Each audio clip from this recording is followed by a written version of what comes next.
Welcome to Car Shopping Questions and Answers. If you are car shopping now or in the next 6 months, I want you to type me in the comments. My name is Deshone, the Auto Advisor. That's what I'm publicly known as. And all we do here is make sure that you know how to pay less than everyone else for cars. I'm very big on that. We spent the last 3 years helping people do this.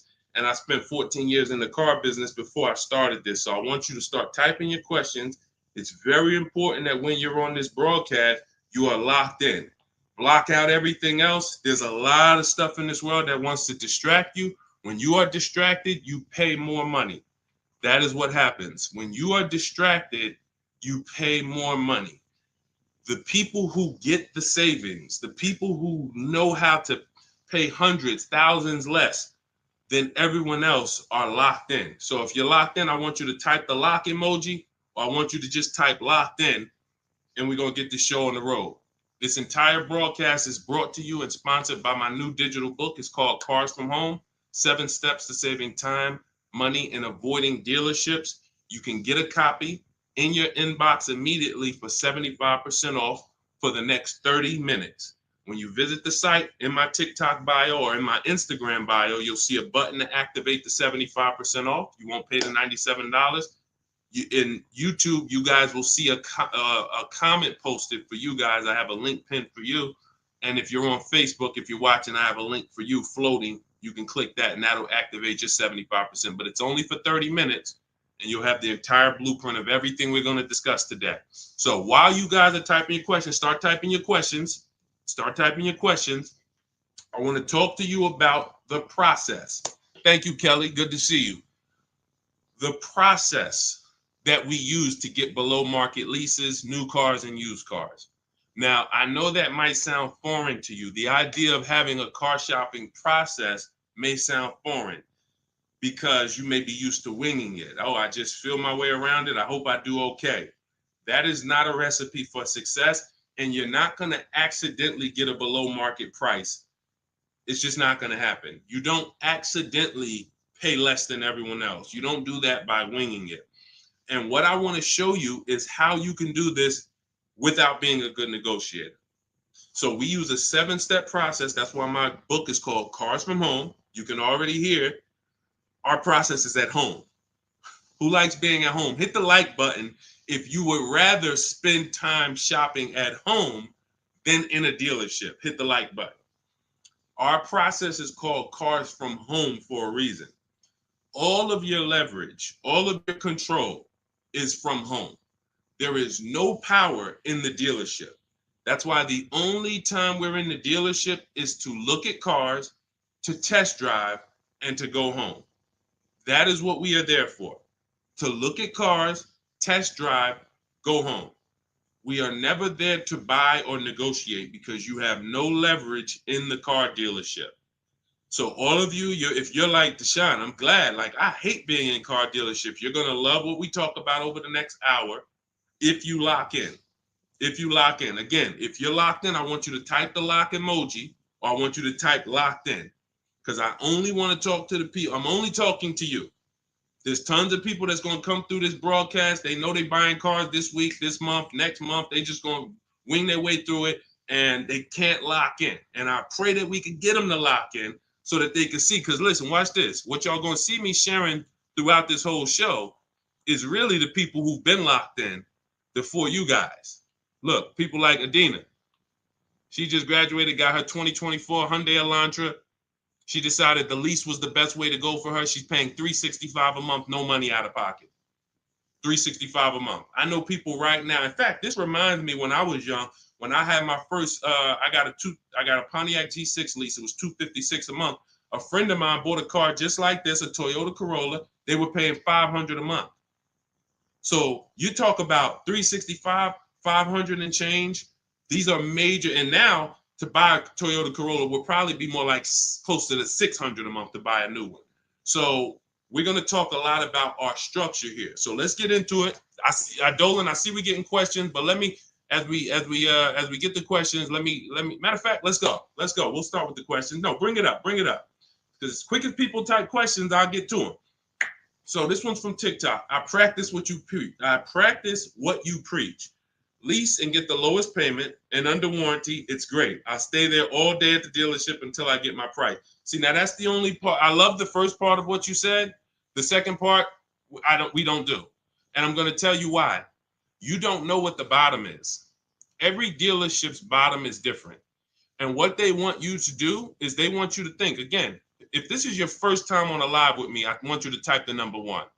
Type the number 1 if this is your first time ever on a live stream with me, with us, first time. You may not be familiar with what we teach here. So let's get this out of the way. I don't spend time in car dealerships, and I teach people not to. I'm going to tell you why. Welcome, Kellyanne. Okay, welcome. You came in giving gifts, and I appreciate you. So check this out. Here's why you never want to be in a car dealership negotiating. You don't know what the bottom is. Every dealership's bottom is different.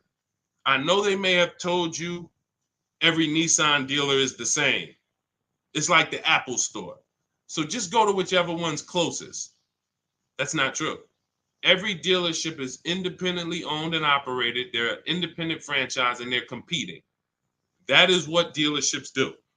So here's the dangerous part. Here's the dangerous part about negotiating with one dealer. So you take somebody who, what do y'all think is a good, let's just say, right? Example. Let's take a car that is $40,000 car. What do you think a good discount would be on that? What do you think a discount where you'd be like, okay, I think that feels right. Let's throw out some numbers. I told you, stay by your keyboard, y'all. Let's go. Let me talk to people that's locked in. You're looking at a $40,000 car. What do you think a good discount is on that? Good discount. Just throw a number out there. Some people don't know. 35, okay. $5,000 off. Okay. We'll get to you, Theo. I see you. Okay. $5,000 off. Okay. Let's go. Kelly Jean, you locked in today. I'm okay. $2,000 off. Okay, Atlanta lawyer. Okay. Now watch this. So somebody said 2,000 off. Somebody said 5,000 off. Watch this. Now Tiffany gets a $40,000 vehicle. Look, MSRP was $44,820. She got $6,538, $30 off. Now let me tell you how she guarantees that's the best deal. Multiple offers. If you're in a dealership where the market price of the vehicle is everyone's charging $5,000 over sticker, $3,000 over sticker, $8,000 over sticker, then maybe a $2,000 discount is the best in the market. But there's no way for you to know that without multiple offers. Like, look at Eddie. Eddie's shopping for a Toyota. He bought it. This was last year. He bought it and he said, look, I went with the perfect purchase route, which is a strategy I teach. 2023 Toyota Camry hybrid with all the bells and whistles. Initial quotes were over 10,000 over MSRP. So if any of you are familiar with this vehicle, the Toyota Camry hybrid, dealers were charging people ridiculous money, and they still are. He ends up getting a $2,086 discount after he looked at multiple offers. That is the name of the game. You can't, because now let me show you a little bit more of why we must get multiple offers. You can't feel for the bottom. Look at this. When you look at somebody like Kimberly shop, she gets a matter of fact, oh no, we just had somebody I want to share with y'all because she saved more money than anyone else I've ever seen. Did I bring her deal in here? Did I bring her deal in here? Hold on one second. Yes, I did. So this is Milligan. This was last week. It was a couple days ago. She gets a 2024 Mercedes EQE. It has a $79,000 list price. $79,000 list price. Now, if she would have went in there and said, well, I'm just going to negotiate my way in, and I'm just going to, let's say she got $8,000 off, $10,000 off. Who would feel like that was a good deal? You go in, you're looking at a $79,000 Mercedes. You know, does your gut tell you that's a good deal or you want more? 10,000 off. Let's say 15. 15 off. And is that a good deal? Come on, tap in with me, y'all. Talk to me. Talk to me. I want y'all to know, because we don't do. I want y'all to know that I'm conservative with what I'm about to tell you. But I need you to hammer this point into your head that negotiating with a dealer is a losing battle when you're negotiating in there. So all right. So Jimmy said yes. I see you. Kelly said yes. 15 grand sounds like a good discount. I would feel good about that. Milligan paid $56,000. If you're on YouTube and if you're on Instagram, you can see it on the screen. She sent me her paperwork. This is what I do. So this is literally, people send me their deals. People who I work with around the country, whether you have my book, whether you're in my program, people send me their deals all the time. She paid 50. She saved almost $30,000 on this vehicle. Brand new vehicle. So what does that tell you? Had you gone in there and agreed to a $15,000 discount, you would have left thinking you did okay, which is the point I want to make before we wrap this question up. The name of the game with car sales, and I did this for 14 years, is not that you win. It's to make you think you won. The name of the game with car sales is to make you think you won. It is a psychological game that when you're negotiating one-on-one with dealers, it's impossible for you to you can't win. So when you step outside and you start to sit back like we do and shop from home, and you learn how to look at the market the way I teach, the way you're going to learn, the more you tap in here, you will understand that your money and your leverage is at home, putting dealers against each other. Not going into one dealer and saying, okay, how much can you take off? Okay, who got that? Type $ if that point makes sense. You cannot feel for the bottom. You cannot say, oh, okay, that sounds good. 3,000 off. That sounds good. 10,000 off. That sounds good. 20,000 off. You can't say that on any vehicle. Now, sometimes your best discount in the market is 8,000. Sometimes your best discount is, like you saw Tiffany a little while ago, 6,000, 6,500.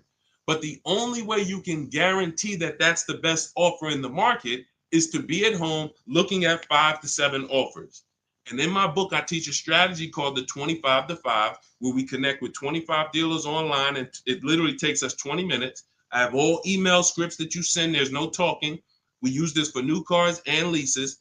And literally, you will get 5 quotes. That 25 to 5 get you 5 to 7 written offers so that you can see what the market is. And you're going to be amazed to see that the best offer to the worst offer is so far apart. When you're looking at these 5 to 7 offers, you're going to be like, wow, how could these dealers be so different? Because 80% of them are overpriced. So when someone tells you, hey, Tiffany, that's my best offer. Hey, Taryn, that's my best offer. Barbara, Ken, my best offer. They may not be lying to you. That's their best offer. We need their competition's best offer. And that's how we make sure we guarantee the bottom price. If Milligan would have settled for $15,000 off, she would have left another $13,000 on the table. We can't leave that kind of money on the table. Okay? So yes, I love that you seem to understand about leasing, the person who shared this question, but what I don't love is being in dealerships negotiating. I do not do it. I don't teach to do it. We stay at home and we make people bid for our business. That is the game. Okay, all of this is inside my new digital book, guys. You can see it. It's called Cars from Home, 7 Steps to Saving Time, Money, and Avoiding Dealerships. And you can see, Josh, I have a support email everywhere. You can see it on my screen. Every time I do a live, I have a support email. When you purchase the book, literally on the thank you page, as soon as you pay, as soon as you get your 75% off, it literally says, screenshot this page. And it says, here's my support team's email, just in case you may have typed the email in wrong. And it says, click the link below to open up your book. So you can open it right there on the thank you page, save it to your phone or your computer, and I email you a copy. So DM me. If you don't see the support team email, we share it everywhere. We share it everywhere. I don't want to share it here live publicly, but DM me and we'll share it. We'll share it so you can have it. All right. Hey, Deshone, I drive 31,000 miles a year. Can I still get a lease driving that much? Theo, great question. So let's talk to high mileage drivers. If you drive more than 18,000 miles a year, I want you to type HM for high mileage. Now, here's what's important for you to understand. And what I love about the way you ask this question, Theo, is you're asking to understand. You're not asking with assuming an answer. So check this out. If you drive 18,000, all right, I see you high mileage drivers. If you drive 18, I see you Toussaint. You have to think about something other people don't. This is how vehicles normally lose value. This is what I call the unseen expense. You must understand this. This is what I call car buying 101, depreciation. So the people who don't understand leasing or who tell you not to lease, they don't understand depreciation. They say things like, well, I don't like to lease because I want to drive as much as I want to drive. Here's the thing. You pay for your usage whether you buy or lease. Give you an example. Let's say you buy a vehicle today for $40,000. What's that vehicle worth in 1 year, everybody? Let me ask you. Throw a number out. You buy a vehicle today for $40,000. What is it worth in 1 year? Average miles driven, 12,000 miles per year. What is that vehicle worth? Is it still worth 40? Is it still worth 40? No. Right, exactly. 33. Let's go. Let's go. Shout out to the people that's not distracted. 33. Look. So now that's a good estimate. You look and you say, all right, that's 40. This is 33. That's 1 year of time I lost $7,000. Had nothing to do with the fact you bought the car. I thought you didn't pay for stuff if you bought it. I thought you could drive as much as you want when you bought it. So let's throw a curveball in for the high mileage driver, because this is the point we're making. What happens if you drive 20,000 miles? What's the car worth? What's the car worth? Instead of average miles, where like, okay, it'd be worth 30. You drive 20,000 miles, it's probably worth 30. Instead of 33, it's probably worth 30. You lost 10 grand of value. So the more you drive, the more you depreciate your vehicle. Does that make sense? It doesn't matter if you leased or bought. If you buy a vehicle for 40 and you put 100,000 miles on it in a year, that vehicle's worthless. You go around and you try to sell it, it's probably going to be worth $12,000 or whatever, $15,000. You destroyed the value with the amount of mileage you drive. So now once you see that, now you can get that, all right, I'm not off the hook just because I paid for my car and I didn't lease it. I lose in the form of depreciation depending on how I use this vehicle. So that's the basis for us to discuss leasing versus buying. And when you look at leasing versus buying, here's what we're asking ourselves. This is step one in my book. We don't do anything else until we pass this step. How many years are you keeping the next vehicle?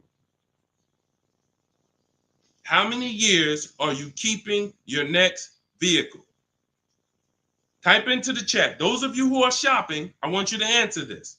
How many years are you keeping your next vehicle that you're going to be shopping for? 8 or more, or less than 8? This is called the 8-year rule. See, I get a lot of people, and I see a lot of you ask, hey, I'm looking at a Porsche Macan. Should I lease or buy? I'm looking at a Rolls Royce. Should I lease or buy? I'm looking at a Honda Civic. Lease or buy?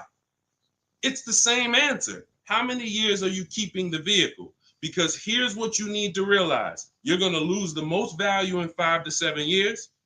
But after 5 to 7 years, after 7 years, the depreciation cools off and you start losing little value. Who has a vehicle outside they've had for more than 10 years? Type me. You got a vehicle in your driveway right now. You've had it for more than 10 years. I want you to type me in the comments. And we don't get many people nowadays. People are not keeping vehicles that long anymore. Okay, I see. Kelly Jean has one. Tiny Boy, I see you. All right, Naturally Dope. Okay. If you got a vehicle right now in your driveway, you've had it for more than 10 years, type me. Okay, I see you, just be you. All right. All right. These are called long-term. Look, been 18 years next month, naturally dope. Now, here's what's beautiful about them. Their depreciation is like this. What does that mean? Whatever their vehicle is worth today is probably going to be worth the same thing next year. I see you, E. Valentine. That means you beat depreciation. See, there's only two ways to beat it. Long-term ownership like them, or with a below market lease. You cannot buy a vehicle, have it lose value for 5 to 7 years, turn around and replace it and think you won. That's just not the way it works. You bought it for 40, you traded it in, it was worth 15, and you thought you won. You lost $35,000 or $25,000 in that time period. Was there a way we could have gotten that car or a similar car and lost less than $25,000 in that time period? This is what we're trying to do when we're beating depreciation. So if you are a long-term person, those of you who said, yeah, hey, Jose got 10-year Cadillac, had it from 2011, perfect. If that's your plan, you don't think about leasing. But if your spouse says, I don't want to keep a car that long, I don't see myself keeping a car that long, then they shouldn't be thinking about purchasing because they're going to lose in depreciation. So now when you look at what a lease is you have an opportunity to overpay. There's 3 types of leases: market value, above market value, below market value. If you pay market value or above market value, you lost. You lost. Market value or below market value, you lost. If you're enjoying this on TikTok, can y'all just double tap the screen? Just start tapping the screen. You're going to see the likes run up, and y'all just keep running them up. And what that does is it lets TikTok know we talking business over here, brings more people. If you're enjoying it on Facebook and YouTube, can you hit the share button, tag a friend in here so we can help them protect their money? This is about below market lease deals because you've seen commercials that say, hey, you can lease this vehicle for this, $5,000 down plus tax. Those are above market lease values or market value. When you see lease deals that look like this, and this is why I show you people who came before you. Danielle, $44,000 Audi, 2024, no money down, $550 a month. No money down, $44,000 Audi. You guys know, some of you know, every $5,000 on a loan is about $100 per month. So to buy that $44,000 Audi with no money down, we always shop our deals with no money down. And once you embrace what I'm telling you, you'll be shopping with no money down only. That doesn't mean we don't put money down, but we always shop all our deals, purchases, leases, used cars with no money down. Because when you start putting money down, it confuses you. Unless you're really, really good at math. If you're really great at math, then it won't. But if you're not great at math and you start putting money down, it's going to confuse you because you really don't know the deal you're getting. You only are focused on what is that monthly payment. So that's why we shop with no money down. But to buy this same vehicle with no money down for a $44,000 vehicle, that's a $900 payment on a 5-year loan. That's a $900 payment, $800 payment on a 6-year loan. She's paying $550 below market lease. Look at Kimberly. She saved 20 grand on her Maserati, below market lease, an $86,000 vehicle, $950 a month. $86,000 vehicle, $950 a month. Charles on his Palisade. Some of you have a Palisade. It's $48,000 vehicle. 48, almost $50,000 vehicle. That's $1,000 a month to buy. All day long, 5-year loan. And some of you, if you're like Deshone, well, I got a $50,000 vehicle and it wasn't $1,000. That means you took a long loan. So we don't do that here. We don't take 8-year loans. We just don't do it. It's the same reason we don't take 40-year mortgages. We have boundaries here that tell us this is too expensive for us. So anyone can get you in a car. You could go buy a Bentley. They give you a 190-month loan. You'll be able to afford it. That don't mean it was a good deal. So we cap our loans at 672 months. We will not go longer than that. That is the longest loan we take. So you look at what this would have cost Charles. Hyundai Palisade, $48,000. That's $1,000 a month payment. What is he paying? $597. And you got people like Zafrina who just killed it. Look, $65,000 Jeep Grand Cherokee, $579 a month. That's a 0.88% lease. These are below market leases. So when you're shopping for a below market lease, you are beating depreciation. Had they bought any of these vehicles, the vehicles would have depreciated way more than the small monthly payments they're paying to drive these vehicles. And then we look at Jen. Jen got an 18,000 mile a year lease. She bumped hers up to 18,000. Started out at 512 on her Honda CRV. Bumped it up to 18,000. Look, she went from 12,000 miles per year to 18,000 miles per year. It was literally 40 something dollars more per month, $50 more per month. So some of you see people and you're like, oh, they blame the lease for their mistakes. Oh, I didn't get enough mileage, so I ain't leasing again. The problem was you didn't get the mileage you needed because you let pennies stop you from actually having a good lease experience. Instead, you saw the payment for 12 and they said, well, if you want 15, it's $25 more per month. And you said, all right, well, give me the 12. Now you have a bad lease experience. You have a penalty because you didn't get the mileage you needed. That wasn't a smart thing to do. But blaming the lease is an even worse thing to do. So we always get the mileage we need. So Theo, when we look at now that you understand depreciation, you understand you buy a vehicle, you're killing the value. You're driving 31,000 miles per year. But if you bump your lease up, and I want you to shop for your leases with 12,000 miles, no money down, only first month's payment, taxes and fees in the payment. You get multiple offers. You need to get at least 5 to 7 offers. You could do it manually. You want to call around? You could do that. I do it, and I teach in my book. We do it without talking. Literally everything we do is email. We don't talk to car salesmen. And I'm a former car salesman. So trust me, when I tell you my system is you don't talk to car salesmen, it's better for them and you. When you go pick up your cars from the way we teach, the car sales people are thanking you. They're like, man, this was one of the quickest, easiest deals I ever made. You knew what you wanted. You sent me an inquiry. You gave me enough information to make the deal. We did it in 20, 30 minutes. This was great. I would never develop a system that would make car sales people work hard. It's easy. They love what we do. But at the same time, you got to find the right dealers. And you got to understand, all right, I have to shop with 12,000 miles per year first, and then let me get my best offers. You know, we teach something called the 1.5% rule. We divide the monthly payment into the MSRP. In my book, I have a calculator that does this for you. So literally, when you get my book, 75% off in my TikTok bio, 30 minutes, Instagram bio, 30 minutes, YouTube comments, Facebook comments, you see the link floating. You got 30 minutes to get the book for 75% off, so you won't pay $97. In there, I have calculated, you put your lease quotes into, and it literally spits out which one is the best, and it spits out counter offers that we email back to them. So once you do that, you find your best deal. Is it 1%? Is it less than 1% like Zafrina's? Is it 1.2, 1. As long as it's under 1.5, out of all your offers, you need to have 5 to 7 offers. If it's under 1.5, now you got good value. And now you ask them to adjust it up to 31,000 miles per year. You can absolutely do a high mileage lease. And you are going to spend less if you're a short-term driver. So I told you guys, if you were on the stream the other day, I talked about the guy that came in. He's the one taught me this, a customer. When I worked at Hyundai, I was a manager for a little bit. He came in, he had a high mileage lease on a Hyundai Sonata. I had never seen it. He had 72,000 miles on the car. And I was like, hey, you leased this? He said, yeah, I always lease. I'm in sales. He said, I used to buy my cars. I would always have negative equity. I had to do big down payments. I hated it. I started doing just a high mileage lease. He was only paying like $150 a month more than the normal lease for 25,000 miles a year. So instead of coming in with $10,000 or $12,000 of negative equity because he put so many miles on the car, he pays $150 more, drives as much as he wants to drive, comes back every 3 years, gets a new vehicle.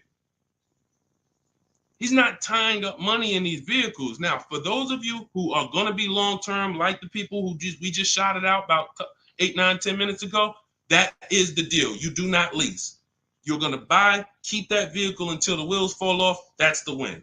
But if you're not keeping your vehicles 8 years, you're overspending by thousands of dollars not leasing. And we prove that over and over and over and over here. I want you to get from being stuck in the middle. Either get to the lease side or get to the long-term owner side. Get out of the middle. That's where the depreciation hits are. That's where you lose in resale. That's where you overspend by thousands, and I need you out of there. Okay, that's a great question, Theo. Great question. Go ahead, Dolan. Let's shoot the next one in. Keep typing your questions, y'all. Could y'all keep tapping the screen on TikTok and keep running the likes up? Every time you hear something you like, either hit the like button or the share button. If you're like, man, you know what? Because at the end of the day, look, it's only a couple people that help us move this mission forward. I appreciate it. There's a couple. I love the people who tap in, but I really appreciate the people who share, tell their friends. I see you. Okay? I see you, and I appreciate it. Let's go.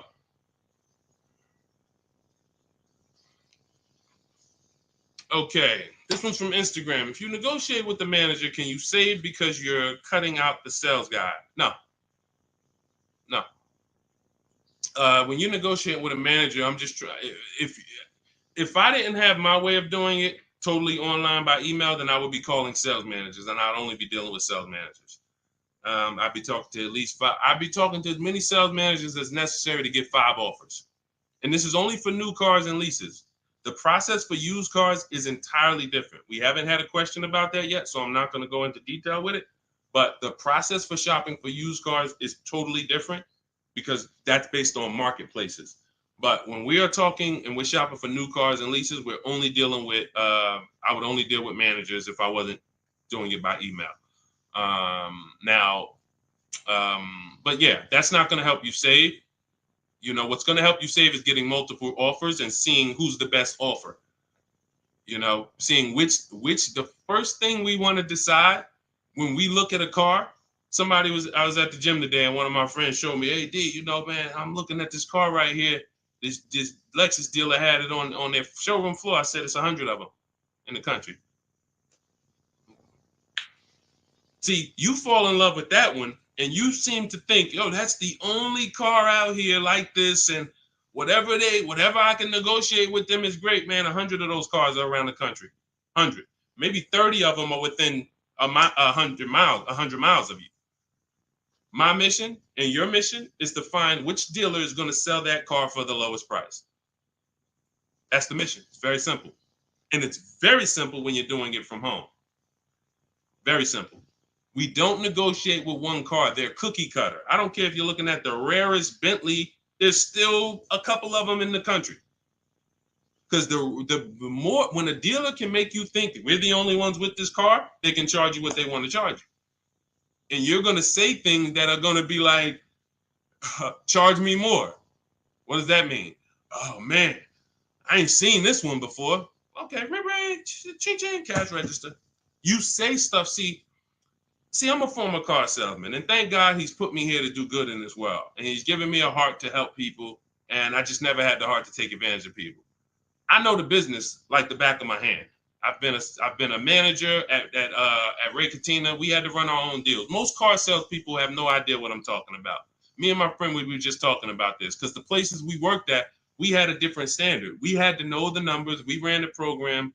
Ray Katina didn't have finance managers. A car salesman who just runs back and forth, no disrespect, but you don't know what we're talking about here. You say, all right, get the customer, go get the numbers. Get the customers, go get the numbers. You won't get that. But at the end of the day, that is like this. When I tell you that when you start putting dealers against each other, it's the only way for you to prove to yourself what I'm telling you is true. I can show you people all day long. I can show you Jen. I can show you Rosalie. I can show you these people ain't me. These people wasn't in the car business for 14 years. Ansley, look, got his car in 2 days. Look, he said I started the process Saturday, made the deal Monday. Got him a 2024 QX60 Lux, $58,000 vehicle, $554 a month, at home. At home. He wasn't in the dealership for 12 hours to get this ridiculous price. I can show you this all day long, but until you see that the name of the game is putting dealers against each other, and when you see how much you're going to save, you'll never go back to the old way. You'll never go back to the old way that you were programmed to shop. You weren't taught to shop that way. You were programmed to shop that way. Nobody taught you to shop like that. It just was like, oh, I guess I'm going to go get a car. Let me go into the dealership. No one told you to do that. It's an indoctrination process. So you got to get the mindset first. Biggest thing. That's why that's why there's a couple things that I do to let you know it's mindset first. Without the mindset, you can't get what we're talking about. Unlearn, relearn. That means you got to unlearn what you were taught. You got to unlearn what you do. If it's not working, unlearn it. You can't relearn it until you dump the old stuff. Cars from home. That's the mindset. That's the mindset. Anytime you're spending more than a couple minutes in the dealership, you got to ask yourself, I'm definitely not doing cars from home. This doesn't feel like cars from home. If you're home more, then you should be feeling like, okay, this is cars from home. And all of this is in my, if you like, guys, you don't want to remember all of this, you just want the step-by-step blueprint, that is my new digital book. It's 5-star rated. You can Google it. It's called Cars from Home, 7 Steps to Saving Time, Money, and Avoiding Dealerships. You can get your copy for 75% off in my TikTok bio, my Instagram bio, the YouTube comments, or the Facebook comments for the next 30 minutes. After 30 minutes, price goes back up to $97. And it is worth every penny at $97. People saving $5, $10, $15, $20,000, never spending more than 30 minutes in the dealership. They pay $97 all day. We sold tons of books for $97, but $24 is better. So go ahead, Dolan, shoot the next one up. All right. This one's CPB013. Is the online price the lowest they will go on a used car? All right, so this is a good question. Is the online price the lowest they will go on a used car? If I've narrowed it down and I see a car that is priced lower than everything else on a used car, now we're talking about my multiple marketplace strategy, because this is how we look for used cars. We're looking at all the marketplaces. Everywhere there are used cars at, we're looking at them. Cars.com, Carfax, Car Gurus, Auto Trader, CarMax, Carvana, Driveway, eBay Motors. 8 marketplaces. We open these up, we start our accounts. Once we narrow it down based on title, service records, accident history. We cannot, hold on. I got a feel TikTok is telling me, let me just, hold on. Can y'all still see me on TikTok? Give me a thumbs up. Give me a 1 if y'all can still see me on TikTok. Give me a 1. I just want to make sure. I just had a pop-up message on TikTok. All right. Thank you, Tiny Boy. Appreciate it. Okay, so you do not buy a used car without making sure you see the service records. There are a couple big things, couple major things when you're buying a used car you need to do besides price. I'm telling you this. We tend to focus on price. We must get a quality car and a below market price. One without the other is a loss. If you tell me, Deshone, man, I used your strategies, I shop, I paid below market value, I know it, I saw this was the lowest car within 100 miles, but the car is in the shop every 3 to 6 months, that's a problem. We lost. So we must get both. So we narrow this down based on service records. As of right now, Carfax is the only one I know that shows service records. So now you can pull this and you can use this on your actual, you can use this as a last case when you narrow it down. Now in my book, it's only one strategy I don't share publicly. It's my secret strategy to get free Carfaxes. I share everything else, but that's my secret sauce. So that's in my book. I'm not going to do that here. And I'm going to tell you why. One Carfax covers the price of the book. So, those of you who want my secret strategy on getting free Carfaxes, that's in my book. But once we get the Carfax, we can see the service records. If the service records aren't consistent, do not buy the car. That's my recommendation. I don't care how good it looks. I don't care if he tells you, hey, I used to change the oil. I changed it myself. Without proper service records, the engine could go before it was supposed to go. The transmission could go before it was supposed to go. Like, this is literally the worst thing you can do. And you don't want that. Okay, let that be a deal breaker. No service records, deal breaker. So another thing you do is you type the vehicle into Google. If you're looking at a 2017 Kia Optima, what you do is you type in 2017 Kia Optima reliability. Skim the articles. Just skim the first page. It don't take you 5 minutes. Look for any red flags. Owners report electric issues. This vehicle has less than average reliability. Once you skim that and you see you're either going to eliminate that vehicle or it's going to pass, after you do that, I want you to type in 2017 Kia Optima longevity. Now you're going to see websites that look at engines and transmissions and what owners say in the long term. And it'll say these vehicles may last 200 to 300,000 miles. This is how you get quality. Again, you cannot get a great price and then not a quality vehicle. It's a loss. We got tons of people, you may have had that issue. You felt like you were doing good, and then all of a sudden your car's having problems. Whatever price you paid for it doesn't matter. The car's having problems. So this is how we prevent that to the best of our ability. So you type in longevity, you may see owners report transmission issues at 80, 90,000 miles.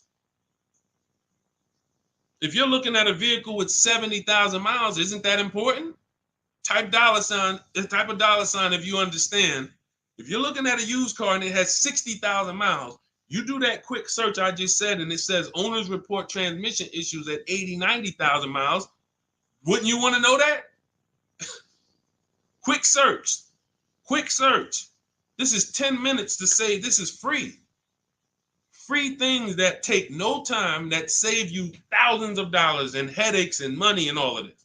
So now, once that's happening, we look at the prices. Now we look and say, all right, is this the lowest price on the market? All right. Are they going to charge any fees? This is what we need to know, CPB. Because some people will put a price online. Who's experienced that? Who's had a dealer that they saw a price online, they went in, and then it was a different price? Type me if you've had that happen to you. You saw a price online, you said, okay, price looks good. You go in, all of a sudden it's okay, but this and this, and then we got this, and then we got this, and next thing you know, you're $8,000 more than the price online. Happens all the time. How do we prevent that? We call before we go. We must verify fees before we go. So when I look at a price online, CPV, you got to understand something. There's two types of dealers. There's dealers who list used cars and they have no intention to sell the car at that price. They're going to bump the price up when you get there, and they hope you don't call. Because if you call, then they know you won't come. And in my book, I teach you how to call. We don't waste our time. We don't let anyone waste our time. While we're in a dealership that's wasting our time, the real best price car is selling to someone else. If you narrow it down to 3 cars and then you go see one and it's like, okay, Dad, you wasted my time. Now you come back and the other 2 that was really the best price, those are gone. Because the best price cars don't last long. So we can't afford to let anyone waste our time. So now the goal is to see, can I get money off, but not here? We don't do that until we get there. Because a lot of times when we shop for used cars, we're getting notifications of every car that pops up. A lot of times we get cars that no one even knows hit the market yet. Soon as they hit the market, because I teach you how to know the market, you literally know the car there before anyone. You verify fees, you're there, you test drive it, you lock the car up. You can't call those dealers and be like, hey, could you take another $1,000, $2,000 off? Because they're going to be like, well, we just got the car, we're going to give it some chance. And I'm going to give you another insider secret. Dealers use a tool called V-Auto. When we list used cars, we know what every used car is priced at around us. We know what every single used car is priced at all around us. So we know we're the lowest priced car in the market. When you're looking at that car and you see that's the lowest price out of all of them, that dealer knows they're the lowest price. So when you call them and you look for more money off and you're not there, you don't have any leverage. So we do that when we get there. So this is all in the process that we use. I talked to y'all at the beginning of the stream. We talked about process. Everything we do is a system. That's why we have thousands of people that you look all over my pages, you read those comments, you see people sold their leases. I made so much money selling my lease. Oh man, I got $10,000 off. Man, I got a deal that was $200 less than what I thought I could get. Look, I had, I think Vicky, who wrote into me? I think Vicky wrote into me and said, What's her name, Vicky? Okay, can you take that question off, CP? Dolan, so I can see this. Okay, yeah, it was Vicky. She said, "Hey, Deshone, thanks to your book and the methods, I was able to get my new lease for a 2024 Volkswagen Atlas for $175 less a month than my first quotes. I did it all online except for picking up the car. I put no money down other than first month's payment in DMV. I saved over $6,000 over the life of my lease listening to your tips, using my scripts. My negotiating scripts, you don't talk, you're typing, you're copying and pasting. So if you have it, if you can't copy and paste, this ain't for you. If you're not good with a computer, you can't visit websites and copy and paste. This isn't for you. But that is the name of the game. That is the name of the game. Like, it is all about having a process, not winging it. This is a 5 and 6 figure transaction. You wouldn't wing a home purchase. I don't care if you found the least expensive shack in the country. You found a shack that was $40,000. And you're like, man, I want to buy that shack. You wouldn't wing that process, right? You wouldn't be like, oh, you know what? I can handle it. Forget the attorney. I don't need a realtor. I don't need none of that. I'm just going to go and, no title company. No, there's a process. Doesn't matter. Even the least expensive house. So if you treat car buying here like you treat home buying, if you treat car buying like you're buying a small house instead of a big TV, that's how people treat buying cars. Then people come in, hey, honey, look outside. You bought a car? Hey, I went down. I told you, I told you I was just going to get milk, but I stopped by the dealership. I knew you was out for a couple hours. What happened? Like, how'd you buy a car? Well, I stopped by the dealership. I saw this thing and I just had to make it. You made a $30,000 transaction in minutes. Minutes. It's like it's a big TV, like you bought a 90-inch TV home. Look, honey, but I got a car, something that costs $50,000. I did it in a couple hours. This is why we're losing. And so part of what I got to do, y'all, I got to tell you the bad news. I got to tell you the bad news so that you can get to these prices. You're not going to get to these prices unless you realize that everything they taught you to do was for them to make more money.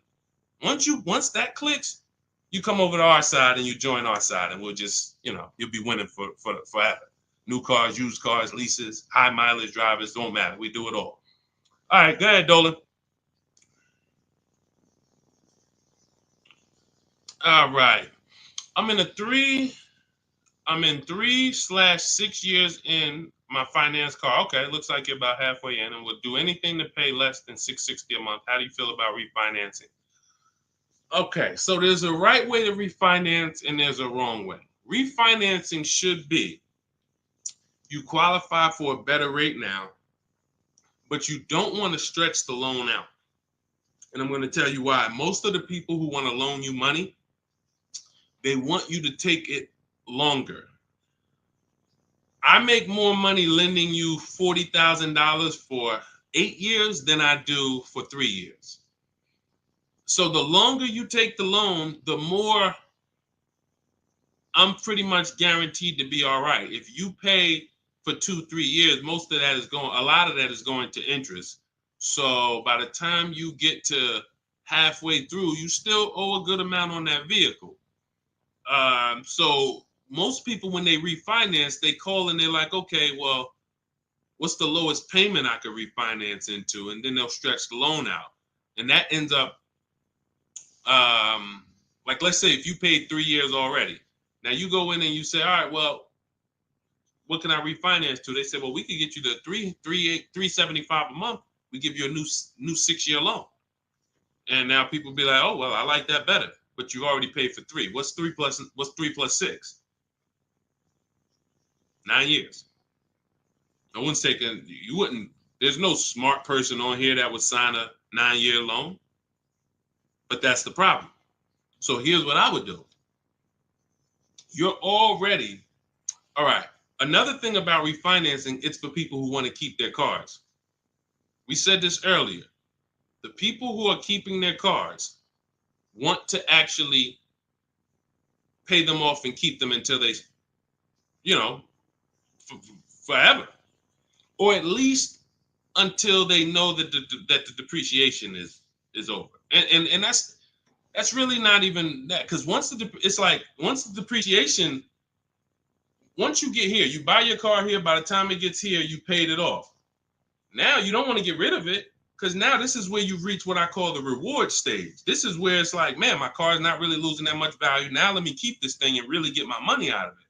You don't want to flip the car as soon as the depreciation has really settled. You don't. So if you're planning to keep that car and keep it 8, 9, 10 years, then you refinance, and then you say, all right, I'm just going to make sure I got the best loan. But I would recommend you refinance and pay the highest payment you can to pay off the car quicker, not stretching the loan out. It's just you're paying more. It may seem like, okay, yeah, I'm paying less, but you're paying more. You've already paid for 3 years. They stretch you out another 5 years. That's an 8-year loan. You paid on the car for 8 years now.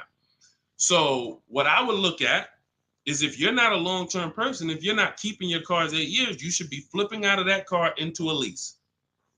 You should literally we have a process we call the equity assessment. Some of you know there's a word we don't use here. It starts with a T. Who knows? Because I know we got some new people on here. If this is your first time, you wouldn't know this. But there's a couple people that tap in with us regularly. They locked in. They becoming below market masters. A lot of them have my book already. So there's a word we don't use. It starts with a T. See if we got anybody on here that know. Thank you, Terry. Trade. Yes. Thank you. Way to go. I love the people who are locked in. I'm always going to listen. I'm always going to give y'all extra attention, because y'all are the ones. It's a lot of distractions out here in this world. A lot of people want you reading news articles and all of that. While you doing all of that, people charging you more money for everything. Stuff you didn't have to pay overpriced for this car. But because you didn't tap in and lock in, now you just went and did it over. So yes, we don't trade. So what you would do is you would do an equity assessment. We go to cash buyers. We use 6 buyers right now online. CarMax, Carvana, Driveway, KBB Instant Cash Offer, and AutoNation and Car Gurus. That's 6 cash buyers. They compete hard. 3 of them link you to a local dealership for a cash offer. 3 of them are online car buyers for cash offers. And these are people I've helped hundreds of people sell cars to these people. I've sold my car, my mother's car.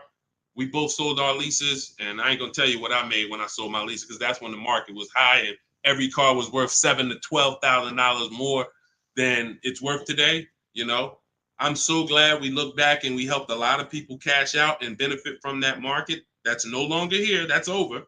But there was a 3-year run where we were selling leases and making literally 5 figures. It's amazing.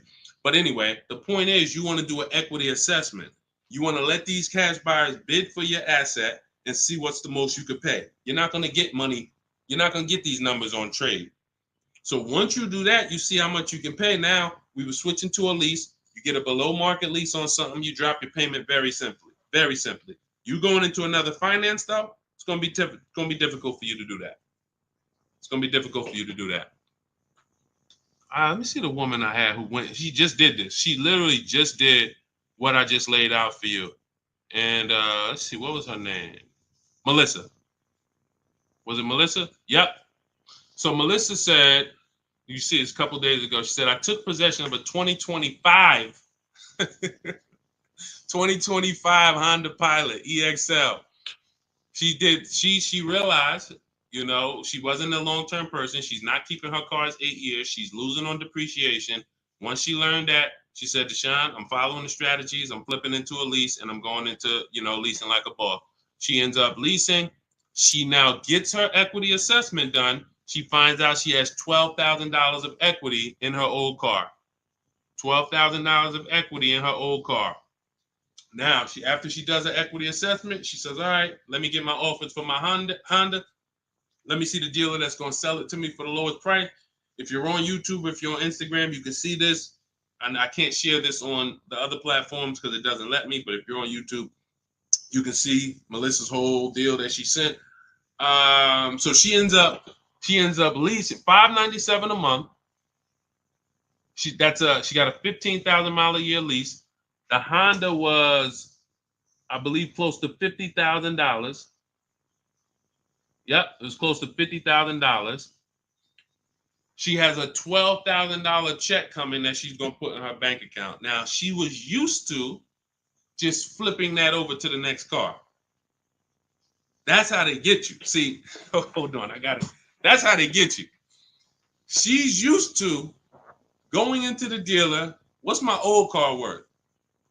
Who's done this? If you'll be honest and say, ouch, you've done this. If you can't say amen, say ouch. That's what my old pastor used to say. Can't say amen, say ouch. When you look and you go, what's my old car worth? I want to use that for a trade. I don't want to put no money down. That's why I got my old car. Now what'll happen is that old car, you just flip the finance, and now when you hear the payment, it's like, okay, I guess the payment's not that bad, but you don't realize your old car was a $10,000 to $12,000 to $15,000 down payment that just stacked their profit, and now it's all types of bad. It's because it's too much money for a person to control. It's too much money. When you go into a dealership to trade and you need a loan, that's 3 transactions you're giving to the dealership. 3. That means I want to sell you my old car. That's 1 transaction. And instead of me making people bid for my old car, I'm just going to give it to you. I'm going to just have you be my only offer. Even though I know, well, you don't know, that's why you're not doing it. Even though there's tons of other companies who want to compete to say, hey, wait, we'll pay more than that. We'll pay more. They're giving you 10 for the trade. We'll give you 13. We'll give you 12.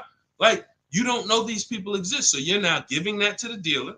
Now you say, and I need a loan. You don't realize there's banks and credit unions that want to compete all around you. Hey, we could do a better rate than that. We could do a better rate than that. In my book, I teach something called the bank bidding war, where we have all of these people bid for our loan, and it doesn't affect our credit. There's a particular way we do this. It's a bank bidding war. They give you a window to shop. Now, you can't let dealers run your credit and just run you, that's different. I'm talking you rate shopping. But you're giving that transaction to the dealer without shopping it. And then you're buying a car from them, even though there's other dealers who have the exact same car that you're not getting prices from. That will sell you the car for $3,000 less, $5,000 less, $8,000 less, $15,000 less. You won't know that because you're just dealing with this one person. So that is what happens most of the time. That's why when you step into our way, you see it's totally different. You can't even mix what we do here with how y'all do it. You can't. It's oil and water. So that's how Melissa did it. The same way I just told you to do it. She said, you know what? I'm not buying these cars anymore. I'm not keeping them 8 years. If I'm keeping a car 8 years, then I'll shop to buy again. Again, for those of you who just came on the stream, if you are keeping your car more than 8 years, your next car, you shop for a purchase. New car, used car, purchase. But if you cannot tell me 100% you are keeping the car 8 years, you should be shopping for a lease. It's not even close.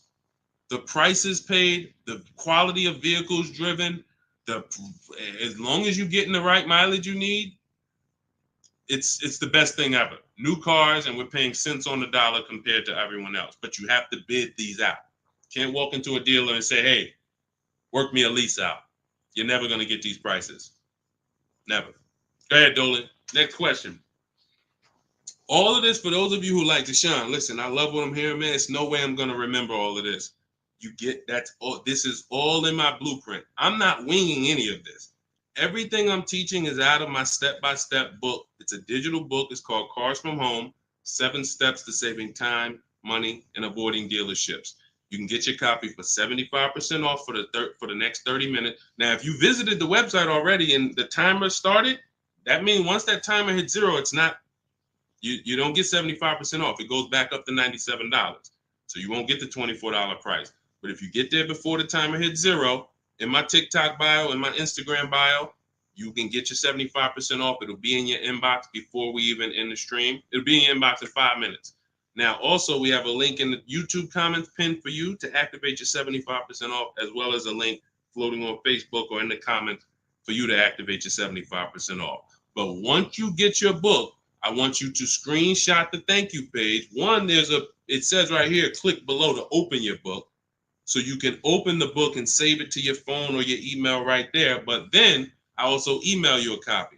But sometimes you type your email in wrong. We have a great email system. We've delivered over 10,000 books, but we can't send a book to the wrong email. And that's what usually happens. So I want you to screenshot that page so you'll have my support team's email. And depending on where you're watching, you'll see the support email on the screen. But this is only for book delivery. This is not for questions. I don't do questions through email. All right. Jimmy, thanks. Just got the book. Can't wait to read and learn how to get a great deal on my next car. Congratulations. Use it, win. Follow it step by step. Don't change a thing. It's like McDonald's. I promise you. The reason why we have hundreds of people, I've worked with 2,000 people personally, and we probably got thousands of people that I don't even know about. Hundreds that have written me, text, DM me, emailed me. But I know we have thousands of people who've used our strategies to get below market prices and enjoy the car shopping process. Like, enjoy. How about that? How about, yeah, great to pay below market prices, great to save thousands of dollars. How about enjoying something, enjoying a process of something that you're about to spend 5 or 6 figures on? Not like, oh, just get me out of here. I've had people who I've seen them. I see them at the dealership when I was in there. They can't wait to get it over with. Oh, I hate this. It's a shame. It's a shame. We enjoy car shopping. When you're in control, when you're making people bid for your business, when you see companies, banks, dealerships fighting in your inbox, hey, look at my offer. Look, hey, can we anything we can do? When you feel like that, you see you are the prize. You see, you're the prize. Your business is the prize. The way we shop, we're the prize. You know, the way you've been taught to shop, you're begging. You're just begging. Come on, can you take off another 1,000? Come on, you really gonna lose a deal over, $20 a month? Come on, I know you could do better than that. You're begging. Mm-mm. Mm-mm. Yeah, congratulations, Jimmy. Keep me posted and make sure you email me your deal when you get it. I can't wait to see it. Go ahead, Dolan. Got a time for a couple more. All right, let's get through as many as we can. Let's go. Just be you. What's average credit score you need for a good lease with no down payment? I would say I like to see people around 670, 660. Depends on the vehicle you're shopping for. Now, there's some vehicles that won't let you be their first lease. If you've never had a car loan, you need to have a car loan. Mercedes was big on that. They wanted you to have a car loan or lease prior to them. But usually a 680 can get you approved tier 1 for most vehicles that I've seen. Now, it's not all about credit score. It is. I have something in my book I call, it's called, leasing and credit. And what I tell you is it's about profile. It's more about profile than just score. Profile is like nothing gets you approved for a lease like a paid car. If you paid on time for a car you have now, even with a 640 score, if they look at you and see, wait, well, she's never missed a payment on her car in the last 5 years. There's a good chance you're going to get approved because that weighs heavy, But if you don't have a car or a paid off car, then you want to have a higher score, 680, 690, 680 I usually see. And again, it depends on the vehicle, but most vehicles that I've seen with a 680, solid profile, good income, you don't have to make a lot, they need to see that you can afford the vehicle. That's just fine. Yeah, that's just fine. And look, if you're not ready to get a lease yet, then you should be setting yourself up to get a lease. You should be setting yourself up. No, thank you, baby. You should be setting yourself up to get a lease. What does that mean? If you don't have the credit to lease right now, the last thing you want to do is go get let me tell you what people do. Can't sacrifice. Can't sacrifice. You don't have the credit, but you want to drive the nice vehicle. So you're going to go out and you're going to spend 20, 25, 30 and say, hey, what could you get me to on that? Now you go out and you're paying $800 a month. Now, you're already slightly shaky in your payment history. That's a problem because you're biting off a big payment. You're typically going to overpay for that car, and the interest alone is going to be an overpayment. Not to mention the price of the car you pay. So you're getting charged more for interest, which is normal. But without shopping strategies, now you go and you overpay for the car. So you might overpay for the car, and now you got a 22, 25% interest rate. You're burying yourself. So now you look up and you say, okay, next car, am I any closer to leasing? Not if you missed a payment on that. One late payment on that, no, you jacked yourself up. So what I teach people to do is when you don't have the credit, get something very inexpensive. Get something that you can get the least expensive car that you can get a loan on. Get a car that was like a Hyundai Elantra or, Toyota Corolla, something small. That was the smallest car you could get, because the smaller car you get, that means you could get it pre-owned and it won't be that expensive. Like, all right, a Hyundai Elantra is $24,000 brand new. That means I could get, if I wanted to spend 10 grand on one, I should be able to get one that's like 7 years old, 8 years old. It's only 24,000 new. I shouldn't have to, but if I'm looking at a car that was 50,000 brand new and I want to spend 10 grand, then, I'm going to get a 10-year-old one with 100,000 miles.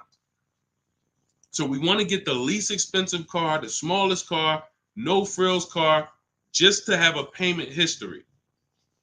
Build that payment history, $250 a month, pay them, work on your credit. Now in 18 months, you go and you flip to a lease. 18 months, 2 years, you go and pull up in a brand new car.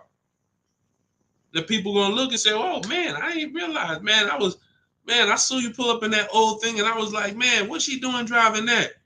But you ain't know, this is a plan. This is a strategy. I'm not going to go and bite off a expensive car. What I need to, I need the nicest car, knowing that my credit isn't there yet. I'm going to sacrifice now for 2 years, get a car with a low payment, make sure it's reliable. I call this a smart car. It stands for saving money at the right time. And then in 2 years, I'm flipping into a brand new lease because I worked my plan. But that's a plan. How many people I saw with bad credit driving Dodge Chargers? I look at what they paying and it's like, yo, dog, this is a horrible deal. Why'd you do this? You couldn't just sacrifice. You already make the money. You could have bought a less expensive car, fixed your credit, and in 2 years you've been driving a new Dodge Charger with, leasing it. Like these are the things that I tell people with bad credit, because it's a real financial, you need a plan. You need a plan. So good question though, just be you. All right, go ahead, Dolan. Send one more in. Let's go. Everybody getting value. If you're getting value out of the stream, type dollar signs. Type dollar signs. This is what we do over here. I see y'all running the likes up on TikTok. Shout out to everybody tapping the screen. Appreciate y'all. Queen Daphne, I was leasing for 20 years and I bought this last car. I have 76,000 miles on it in 4 years. Now I want to get a new one. See, you're a lease person. So you shouldn't, you're a lease person. You should be leasing, getting yourself, if you have in 4 years, 76,000 miles, that's about, it's probably about 18,000 miles a year. Look, here's the thing. Look at Jen. If you didn't see Queen Daphne, I shared Jen's deal earlier. Look at Jen. She got the exact lease you need. Look, finalized my deal this evening. Honda CRV hybrid, very popular vehicle. 39,155, 512 a month at 12K. We always shop 12K with no money down. It was a 512 a month payment. That's a 1.3% lease. 512 on a $39,000 vehicle. So now once we shop our deals for 12, that's when we adjust with the dealer who wins the bid. Whatever dealer wins the bid, now we adjust the mileage with them. We customize it with them. So she said, okay, she told the dealer she wanted 18,000 miles per year. It went from 512 to 563 a month. That's it. Literally. $50 more a month. And she's driving 18,000 miles per year. $50 more. That's what people don't do. They take the 12, $50 more a month times 36, that's $1,800. $1,800. $1,800 over a 3-year period. $50 more per month. She gets what she needs instead of a person who says, well, I really needed 18, but I got 12. So you got 6,000 less miles than you need. Multiply that by 3 years. That's 18,000 miles over you're going to go. At 25 cents per mile, you're going to be charged. 18,000 miles over at 25 cents per mile is $4,500 penalty. This is what we call penny wise, dollar foolish. Penny wise, dollar foolish. I'm going to pay $4,500 at the end to avoid paying $1,800 over 3 years. Y'all understand? You understand? It's always about getting the mileage you need. It's always less expensive to get the mileage you need because people think they can avoid that. They think, some of it is the dealer's fault and some of it is the person's fault. The dealer may lie to them and say, hey, if you go over mileage, don't care, just come back and we'll get you out of it. They're just rolling that $4,500 penalty over to the next car and burying it and stretching it out. That doesn't go away. You cannot, because you know why the dealer has no control over this? Because the dealer has nothing to do with that. It's the bank's vehicle. The bank is expecting you to bring back the vehicle with the mileage you said. So when you bring it back and it has 18,000 more miles, you owe the bank. The dealership is out of it. The day you buy the vehicle, that paperwork signed, the check gets cut, dealership gets paid, dealership's out of it. They have nothing to do with the car anymore. It's between you and the bank. That's the bank's car. That's why when you drop off a lease, you pay a disposition fee to get the money, to get that car back to the bank where it belongs. The dealer has to transport it to the bank. It's their car. So it's always, we always shop for what we need. And it's a small amount of money. So what you do, Daphne, is you do your equity assessment. We talked about it. If you missed it about 10, 15 minutes ago, you can go and watch the YouTube replay.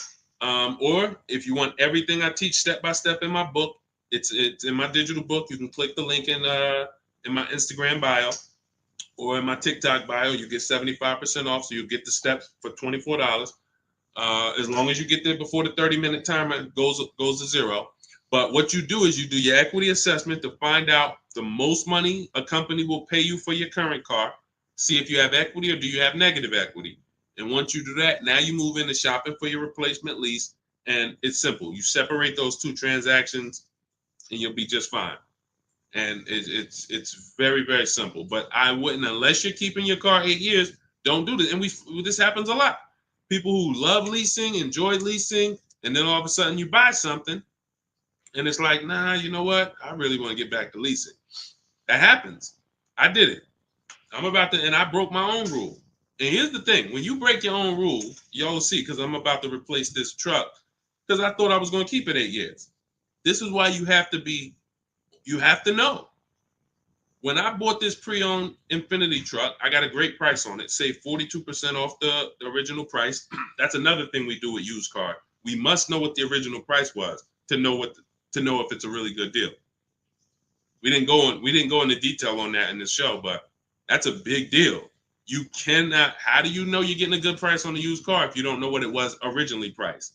What equipment it was, what packages it had in it, what was the original list price, and what's the asking price? That's how we calculate discount. I call that the true value discount. That's in my book. So, but when I got it, I got a great deal on it.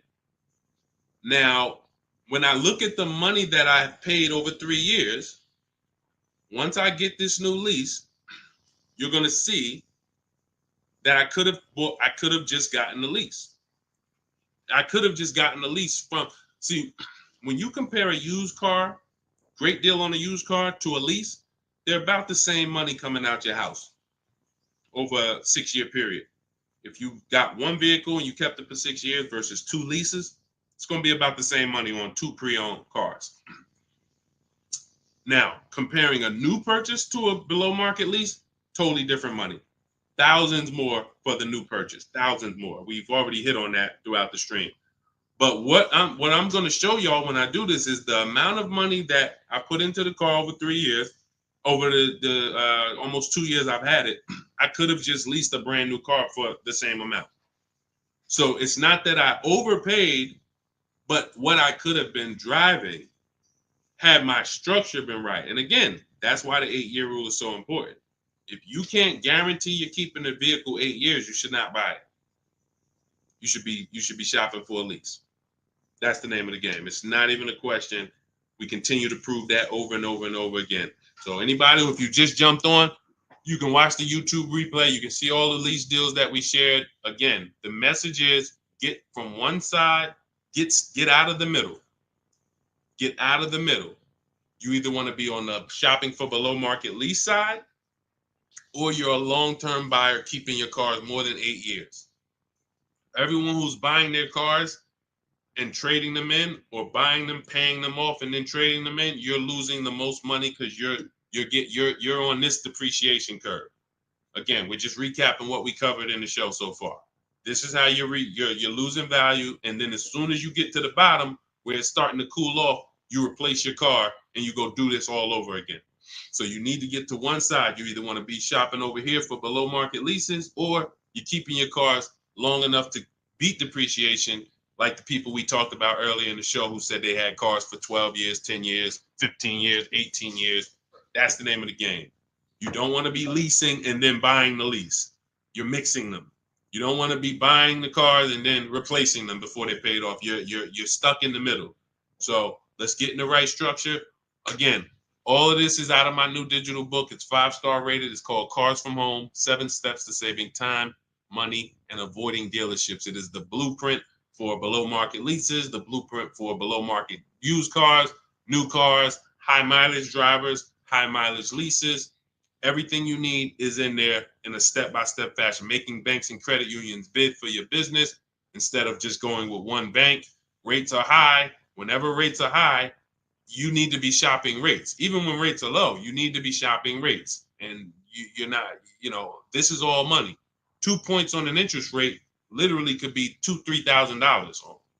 That's big money. So we need to know this. All of this is in the book, and you can get your copy for 75% off. It is a digital book. So anything that happens new in the industry, I update it. Example, Vroom went out of business. Vroom used to be on our list of people to sell our cars to on the equity assessment, and they were on our list of pre-owned cars. When we would shop for pre-owned cars, Vroom was on our list. Vroom went out of business. I went right into the master file, updated it. Everyone who opens up the book, you never saw Vroom since then. I couldn't do that with a print book. If I had 10,000 copies in print in people's houses, how do we update it when these companies go out of business or when a new website comes into the market? So with a digital book, we do that. You get free updates for now, and that's what we've been doing. So 30 minutes only. Once the timer hits 0, the price is $97. Once you get to, before you, where can you go? TikTok bio, Instagram bio, Facebook link in the comments, or it's floating, YouTube pinned comments. Get there, get your copy for 75% off. And please send me your deals. When you make your deals, send me pictures of the car, send me the details. I can't wait to see it. All right, we'll be back for another stream. Shout out to everybody who checked in. Shout out to everybody that was locked in. God bless y'all.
Welcome to Car Shopping Questions and Answers. I am your host, publicly known as Deshone, the Auto Advisor. We do these shows throughout the week to make sure that you guys know how to have a process to get below market deals. There's three types of prices you can pay with any car: market value, above market value, below market value. Below market value is reserved for the people who have strategies. It's not for the negotiators. Great negotiators pay market value all the time. They never know it. The only way to guarantee below market deals is to master the art of putting dealers against each other, looking at multiple offers. That is how you guarantee below market deals from home. So everything we're going to be talking about today is something we call the cars from home mindset. You do not need to spend more than 30 minutes in a car dealership to pay below market price. What you need to do is learn how to make dealers compete for your business so that you can stop begging for discounts. So you'll see this in a whole different way. We got a couple questions already that came from TikTok.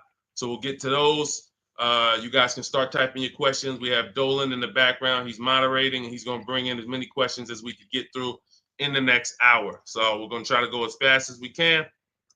Let's get the show on the road. Everything you're about to learn is going to be out of my new digital book. It's called Cars from Home, 7 Steps to Saving Time, Money, and Avoiding Dealerships. And as part of our welcome offer, you can get a copy for 75% off.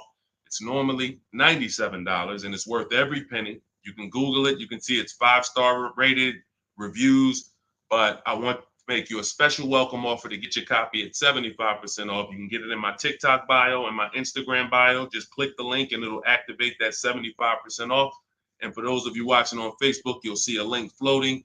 And for those of you on YouTube, we have a link pinned in the comments for you. So, but that's only for 30 minutes. Once that countdown hits 0, the price does go back up to $97. So even if you miss it, you want to get your copy. It'll be everything we're talking about.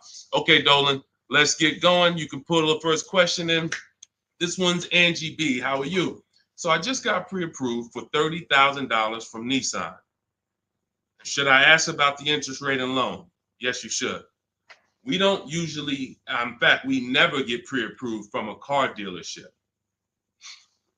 Nissan is, I was at the gym earlier and somebody said, hey, I went into my Lexus dealer and, I said, you own a Lexus dealer? He said, well, what do you mean? I said, you said it was your Lexus dealer. You said, I went to my Lexus dealer. I said, that dealer is independently owned and it's for profit. It's not for you. These people are not your friends. He said, no, you're right. He said, they are nice though. I said, well, you make more money when you smile while you're taking someone's money. So there's people who make tons of money, they never smile. But if you smile, you'll make even more money. The point is to understand that someone who has an interest in making money on you should never be your only offer. Never. Because you don't know how much they've built in for themselves. So when you get this pre-approval offer, the best thing for you to do is to, all right, there's some smart people on here that know this. They know this particular part. You separate your car purchase from your loan. You can't mix these two things. I want you to start looking at Angie. I want you to start looking at your car purchase separate from your loan. There's something I call the 3 pillars of great car deals. 3 pillars. And if y'all are on break or something, or you should have a pen taking notes, unless you're gonna watch this replay, because we're gonna cover a lot of stuff in the next hour. 3 pillars of great car deals.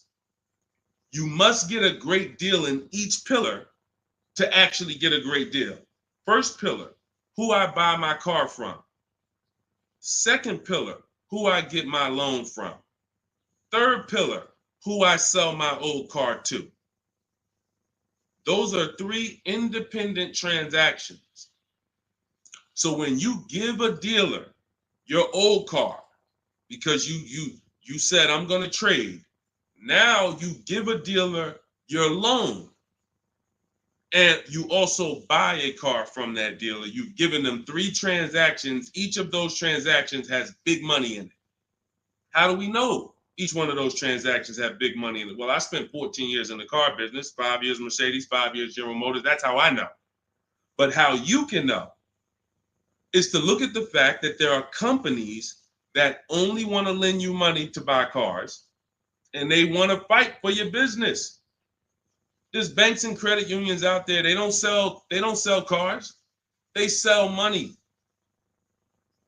They sell money. They want to compete. Please give us a chance to earn your business. You're going to start doing that. There's companies out there, Driveway, Carvana, Kelly's Blue Book Instant Cash Offer, AutoNation, CarMax, Car Gurus, 6 offers. There's companies that buy cars. They pay cash.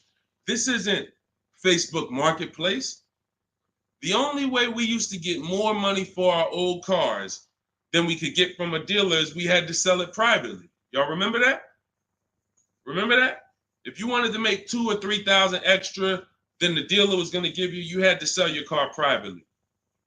These 6 companies that I just named are going to pay you more than any dealer is going to pay you to trade. So what you got to understand, academic weapon, and people like you who are asking these questions, you got to understand that there's 3 parts to a car transaction. The ones I just broke down, that's if you have a trade. But now, how do you make sure that you get a great deal in each one of the pillars? It's simple. Bids. It's simple. Bids. All you have to do is embrace that. As long as I get bids, it's impossible for me to overpay. This is great for the people who's not a good negotiator. Let's be honest here. If you're not a good negotiator, type not me.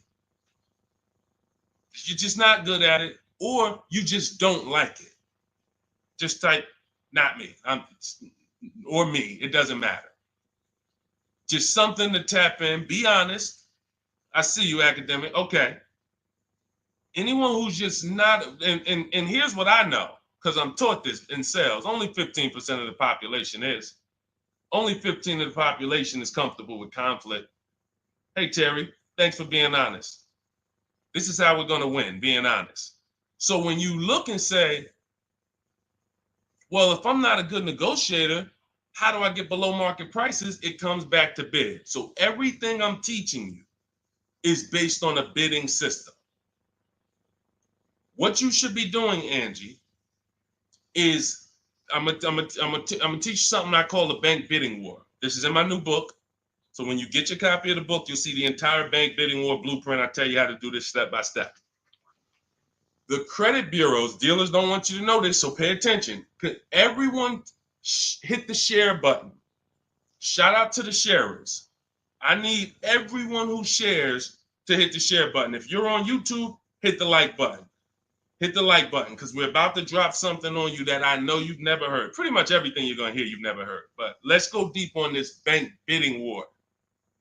The credit bureaus allow you to have multiple lenders access your credit within a certain period of time.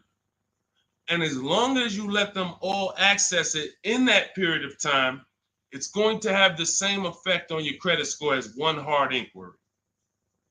So if one hard inquiry on your credit would have lowered your score 9 points, you can have 20 and it'll lower your score the same 9 points. So obviously, if we could have one and we're going to take a 9-point hit, or we could have 20, what's better? With one person competing for our business or 20? So you cannot go into the dealers to do this. You can't say, well, I heard Deshone said I could go to this dealer and let them run my credit, and then the next day I could go to this dealer and let them run my credit. That's not how it works. You cannot do that. What you will do is you will make your deal for your car. First thing you're going to do, Angie, in the bank bidding war process is let's see, are there any special interest rates in the market? That's always step one. The bank bidding war is 3 rounds. Step one is, are there any special interest rates for the car I'm looking at? Are they running 0%? Are they running 1.9%? Anything that I know a bank or credit union can't beat at all. It's a subvented rate. It's like a rebate on a finance. It's the company saying we want to move a lot of these cars. Let's give the people low interest, no interest. Now, once I check that off, there's no special rates. Now we're moving to the next step, which is shopping for our car. Now, I have a tool in my book called the Perfect Budget Exercise. I created a calculator to do this because most of what you need to do when it comes to getting pre-approved is for budgeting. No different than buying a house. They tell you, hey, you're pre-approved for $400,000 at this interest rate and for a 30-year mortgage. Why do they do that? So you can budget. So the only purpose of a pre-approval is to budget. So the problem with these pre-approvals now is they're doing something where they're trying to get over on you. And they just see anytime the public starts to move in a certain way, here comes the scammers, here comes the wolves. Once the public started talking about pre-approvals, every bit of the conversation went there, but they don't want you to get pre-approved and shop competition. They want you to get pre-approved and locked into them. That is what you want to avoid. Anytime you see anyone trying to lock you into them, one dealer, lock me in. Hey, one dealer sent me this letter. Come get this car from us only. Lock me into them. Hey, you're pre-approved from this bank. Lock me into them. That's how you overpay. Because they don't want you shopping competition to find out that that offer from them is not the best offer. I don't care how good it sounds. It's not the best offer until we've seen 2 or 3 and 4 or 5 other offers. Then we realize, oh, that wasn't a good offer.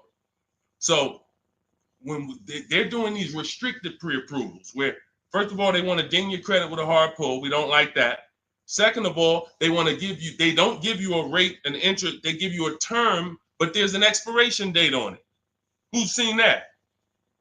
Who's seen that? Your pre-approval is only good for 30 days. Now, you done already hit my credit with a hard pull.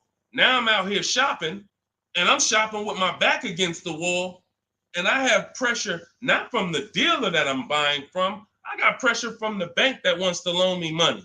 Hurry up and find a car. If you don't find a car in 30 days, you got to come back and we got to hit your credit again. So what are you going to do when you're out there shopping and looking and you know your pre-approval expires in 2 days? You mess around and take something that you wouldn't have taken if you didn't have that deadline. So this is not what you want to do. This is not what you want to do. Hold on one second. Hold on.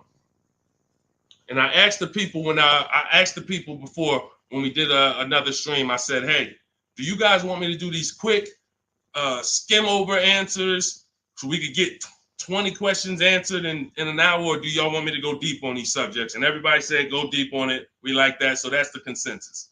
We don't do fluff answers here. This is car buying. This isn't, buying a pair of shoes. We go deep on answers. So we stay away from these because those were the games. These are the games these lenders are playing now. They don't want us shopping them. They don't want us shopping their competition. They're making a ton of money on interest, charging 7, 8, 9% interest, 10% interest to people who aren't shopping their competitors. We don't do that. What we're doing is we are going to, once we see that there's no special interest rate, we move into shopping for our vehicle. Now we're getting bids. Once we find the best offer on our vehicle, new car, used car, we lock it up with a deposit. We never take on the spot delivery. Type a $sign if you understand. Type a $sign if you've ever taken on the spot delivery from a car. You went in, signed the paperwork, same day, took it home. Type a $sign if you've done that. We don't want to do that anymore. I'm going to tell you why. On a finance, you don't have an opportunity to shop rates. You got to shop rates. From now on, you will be shopping rates. You're going to have 5, 10, 15 lenders compete to see who's going to give me the best rate. Because if I pay 7% on a $30,000 loan, but I could have got 5.29%. That's probably $1,500. That's probably, and we never go back and refinance. We just end up with a higher rate than we could have gotten. We wonder, we hope, hey, dang, I wonder if I got the best rate. This is what's going to eliminate that. So you're going to put the deposit down. Hey, I'll call you tomorrow. I'm going to go shop my lenders. And here's what we do that no one is teaching. We always let the dealer see if they can beat the rate. We do not only strictly go with our lenders. We don't have enough lenders to do that. If we had 20, 30, 40, 50 lenders that we were shopping, we got like, I show you how to reach out to about 5 in my book, but the dealer might have another 12, 13, 15. So we want all of these people competing. That way we guarantee we got the best rate. So what I want you doing, Angie, is I want you to not focus on one dealer's offer, one Nissan offer. No, that means nothing. You want to learn to separate your transactions. We've talked about the 3 pillars. You're going to bid each one out. And the best part about bidding is you can do it all online. You can do it all from home. 90% of what I'm telling you, 90% of how we buy cars and the people you're going to see, I'll introduce you to over the next hour. You see a lot of people who've learned from me.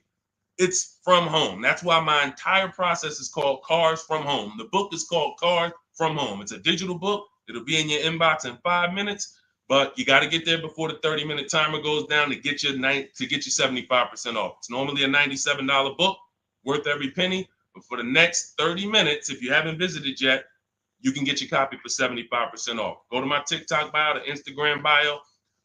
Don't miss it. You can come back to the broadcast. We'll be here. YouTube, we have a comment pin for you. On Facebook, you guys can see the link floating. Get your 75% off. That way you have all of this stuff step by step for the rest of your life. And when things update, I update the book.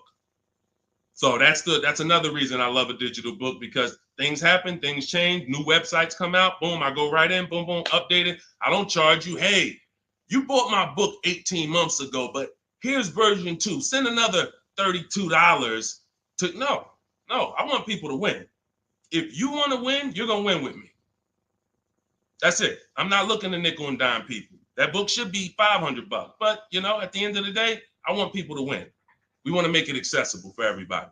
Go ahead, Dolan, shoot the next one in. Skinner, good to see you, my man. Always checking in. Always good when I see you. What's going on? Let me get this book. Go ahead, Angie. Use it and win. Use it and win. All right. What's up, Yo? Good to see you. How can I get your people to help me out? I'm trying to purchase a vehicle in the next 2 weeks. We have a Shop with Deshone program. It's been out. I shop with people all around the country. So I always say, get in where you fit in. Some people are do-it-yourself people. Anyone who's a do-it-yourself person, we have the master blueprint. It's step-by-step. There's different paths. So you're not reading a book on leasing, buying new cars, used cars, high mileage driving strategy. You're not reading all of that and then trying to see what I do. There's paths. I basically have it like the warp zone. If y'all ever played Mario, if you're on a lease path, I have links in the book to keep you on the lease path. You're not reading used car stuff if you're leasing. It's going to confuse you. So, but that's do it yourself. That's the blueprint. Some people are like, okay, I want to do it with you, Deshone. Can we work together? How can? Yeah, we have that too. And we have to. So I put the information out. There's no excuse. There's no excuse for you 2 years from now being on my live and saying, hey, I'm still trying to figure out the car buying process. There's no excuse. You got a 14-year veteran here who nobody in the industry can control me because I don't work for a dealership. So I tell you everything that I do to buy cars below market value, lease cars below market value. All the people that you see, you guys know, if you've been on any of my streams, you know we share 10, 15 people an episode sometimes who are reporting their deals. So at the end of the day, you get in where you fit in. Get in where you fit in, but find a place to get in. I don't care if you watch all my free videos on social media. Now, once you get my book or you work with me, you can stop watching those videos. There's no point in you watching my videos warning people when you're inside with me and you got my blueprints. So it's just about getting where you fit in. That's all. Go ahead, Dolan. All that information was Shop with Deshone. That's all in my bio. That's all in, any of my bios too. So what are the 6 companies to sell your car to? Great question. Make notes. CarMax, Driveway, Carvana, Kelly's Blue Book Instant Cash Offer. Do not use the Kelly Blue Book algorithm site where you just put your year, make, model in, boom. Your vehicle's worth $18,000. Do not use that. That is worthless. The only thing that matters is cash offers. That's all that matters. These are people who literally, they either send an inspector to see the car, or you go to a local spot, have the car inspected, they go and they cut you a check. Like it's like that. They don't negotiate. Sometimes Kelly Blue Book will patch you into a dealer and they'll say, hey, I might be able to pay more if I see it. We don't usually fall for that. We want strictly, hey, there's no used car manager in this world in this country who can't put a number on a car sight unseen. Like literally seeing it, that car is worth about this. That's what they do all day long. Look at cars in auction, make offers, make offers, make offers. So all of this stuff can be done online. And these are the people who pay more than, see, you're not going to, once you use this process, you're getting bids. Remember that. So if you're like, hey, I'm looking for a 2019 Honda Accord, I'm going to show you how to see the entire market. Because the problem is, there's another guy at the gym, because people know me locally, a couple people know what I do, and they'll come up to me, hey, I'm looking at this car. I'm like, look, I don't do this. I don't do this. I don't care how close you are to me. Like, I don't do this anymore. But, you get the same information. We've laid out the path. But he showed me, I just saw this car, though. I was looking at it. I said, there's probably 50 of those cars within 100 miles. There's definitely 50 within 300 miles. So the whole idea, remember, you have to know the goal of the person trying to sell you something. It's to lock you in to them. They want you to think this is the only one. This is the only offer. No, there's cars are cookie cutter. If y'all ever see these new cars come off the truck, you'll understand. Oh, they sent 4 of those black ones. There's 4. These cars are cookie cutter. And all of these dealerships are competing. So when we start bidding and getting bids and we find the lowest price car in the market, we get the lowest offer on a lease, on a finance. I have all of this in my book. We do this by email. With a used car, we go on the marketplaces. We go on, it's like shopping on Amazon or BestBuy.com or Walmart. We're going to all the marketplaces for used cars, and we're just screening it down. We'll talk more about that. If somebody wants to know how we screen down used cars, feel free to ask that question. But the point I'm trying to make is, once you have found the lowest car in the market, that dealer knows they're selling that car at the lowest price in the market. So they cannot turn around and beat all of these other offers that Carvana and CarMax and all of these companies made to buy your car. They'll be out of business. You can't be the highest price. You can't pay the highest price to buy people's cars and then pay the lowest and then sell your car for the lowest price. You're just not going to make any money. So what we do is we find the person who wants to buy our car for the highest price. That's step 2 in my books, the equity assessment process. Those 6 companies that I named. We do this with leases too. We sell leases too. I've been talking about this for 3 years, and I know there's still people who like, Deshone, I didn't know you could sell a lease. If you didn't know, type a question mark. If you didn't know you could actually sell a lease and pocket cash if you have equity, type a question mark. So once we do the equity assessment, we've seen this is the company that's going to pay me the most for my old car. Now we're shopping for our new car. This is the company that's going to sell me the new car for the lowest price. 2 pillars. 2 pillars. You see what I'm saying? That's 2 pillars of our car deal. Guaranteed we paid, got the most for our car. Perfect, check. Got the least car, got the lowest car in the market based on bids, based on multiple offers. This is how it's done. And this stuff takes an app. Like, when you guys get good at this, you'll be able to do this in 90 minutes to 2 hours. 90 minutes to 2 hours. I can get any car I want below market value. I'm going to pay less than everyone else. It won't take me more than 90 minutes. You'll get there. In the beginning, 2.5 hours it's going to take you to go through. You're going to be fumbling. You're going to be overthinking. And once you just get to trust in the process, you'll see, okay, this is a 90-minute process. Now, I don't want you rushing your shopping. It's a big point before we go to the next question. Too many of you are rushing your shopping. That's why you're ending up with cars you don't like in 3 months. We don't rush that. We don't let anyone rush us into making a decision on the car we want. Step 4 in my book, in my process, I call it shopping, not buying. You're going to enjoy shopping the way we shop because no one pressures us. We don't let them. We enjoy our shopping process. We're only there to test drive. We take our time to decide what we want. Now, once we decide what we want, it ain't taking us no more than 90 minutes to get it. But the deciding of some of you might spend 3 months deciding what you want, and that's okay. Visiting dealerships, driving multiple cars, perfectly fine. But we don't, the problem is when you turn shopping into buying. That's the problem. You tell your kids, hey, kids, we're going to go out, we're going to look at cars this weekend. Yes, oh, God, Daddy, we're getting a new car, Mom. Yes, great. All right, we're going to go look. First, we're going to go to Toyota. Then we're going to go to Honda. Then we're going to see the Chevy. If we had time, we'll test drive a Nissan, and it's going to be a good day. All right, perfect. You come out there, you drive the first car.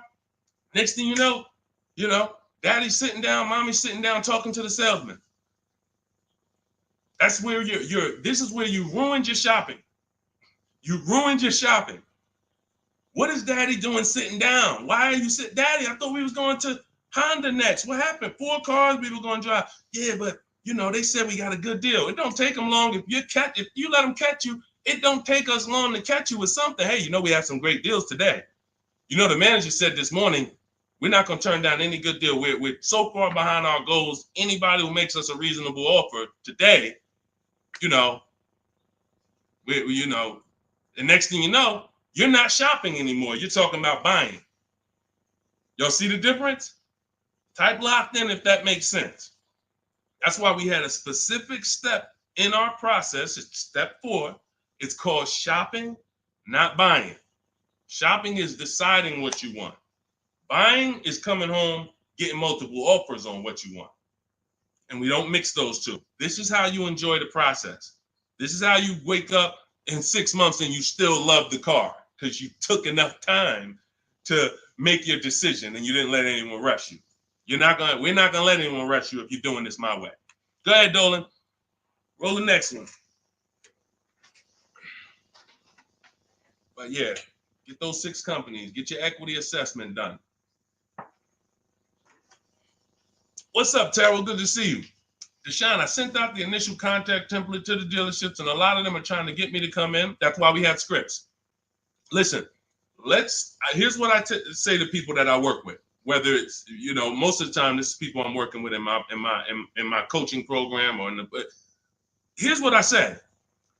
I tell you up front, 80% of dealers are overpriced. 80% of dealers are here to make the process difficult because the more difficult they make the process, the more money they make. It's very simple. When you get my book, I have email scripts that reply to everything. For example, Terrell, when you open up the script for the initial replies, you'll see when they say, hey, when can you come in? We copy and paste. Actually, I'm going to be doing my entire process online. Do you have a car that I'm interested in? Do you have a match? Every script ends with a question. Whenever you are emailing a dealer, it should always end with a question. Somebody said, how much is the book? It's normally $97. If you go to my TikTok bio before the actual 30-minute timer gets to 0, you can get it for 75% off. So it'll be $24. So everyone who's visited that site already, if that timer started, it's going. So once it gets to 0, the price is $97. That's just our welcome offer for our new people. And you have a link in the YouTube comments as well as Facebook floating. You guys can see it. Instagram bio. Go activate your 75% off. It'll be in your inbox in a minute. But that's the whole thing. So let me read the rest of your question to see if it was something different. And a lot of them are trying to get me to come in and talk to them and test drive. What to do next? Resend another template. Well, there you go. No, you don't resend another template. We actually use the scripts.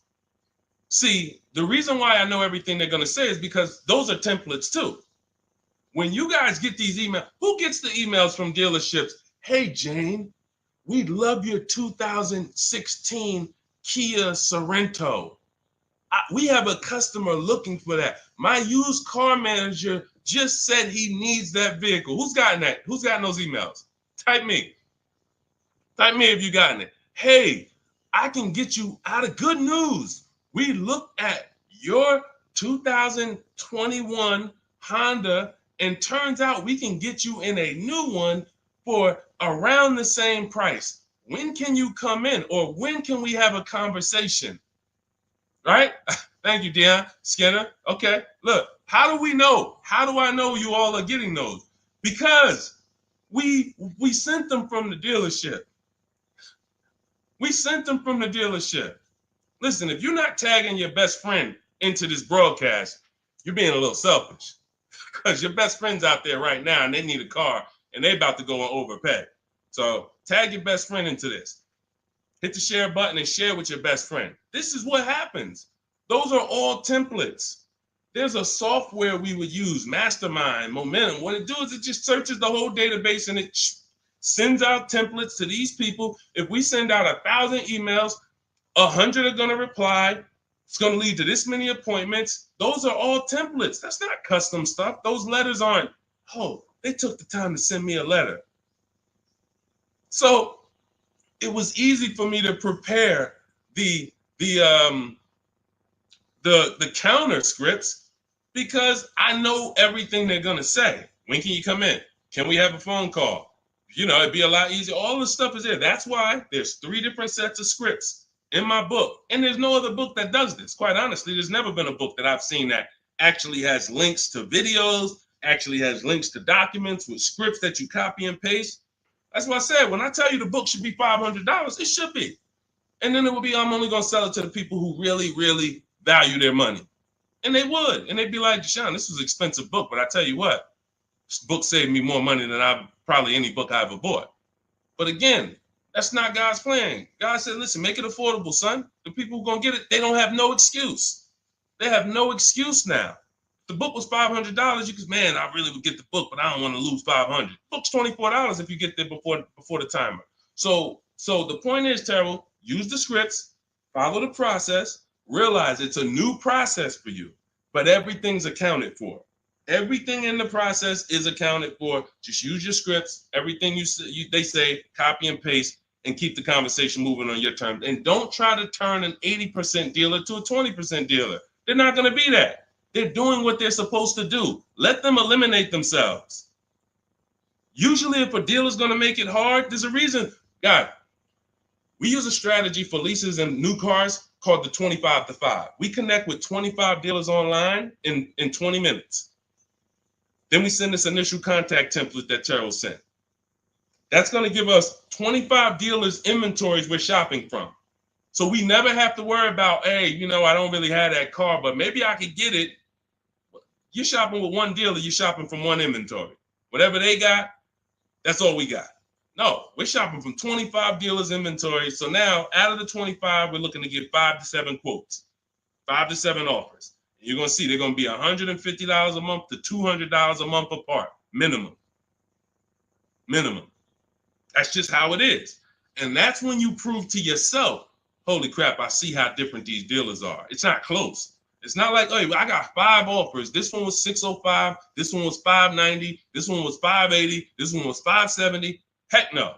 This one was $620. This one was $550. This one was $475. This one was $450. That's how far apart they are. The 80% make big money, big, huge commissions. Like, it ain't like, so the 20% are the people who we want to find and do business with. These are the people that compete. They want to beat their competition. We find them and we buy from them. Great question. Thank you, Terrell. Good to see you. Next question, Dolan. Oh, man, good question. And that's very common. Again, very common. It's a new process. All right, I said that's the same question. Same question, Dolan.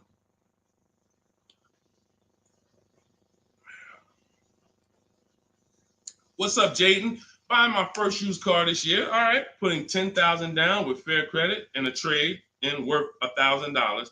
How do I maximize for the best car possible? First thing we want to decide is, should we be buying or leasing? This is very important. Now, I know many of you were taught on here, never lease a car. That advice is costing you thousands and thousands of dollars. And we'll go deep on that because I can't make a statement like that without going deep on this. But let me ask you, Jaden, do you have good credit, fair credit, not so good? You know, nobody knows you, so it's not like, you know. But I need to know this to properly answer the question, because some people, you know, they want to put a lot of cash into the transaction because they don't really have any credit. Let me know. I'm looking for your comment. Listen, you got to stay close to your keyboard. All of you who are asking questions, I want you to stay close to the keyboard. Dolan's pulling the questions in, and, you know, I want you to stay close, because I might ask you a follow-up question that I need to actually, you know, be able to answer it. So let me just assume. All right, let's just assume you have fair credit. Hang on one second. Let's assume you have fair credit. All right. Hang on.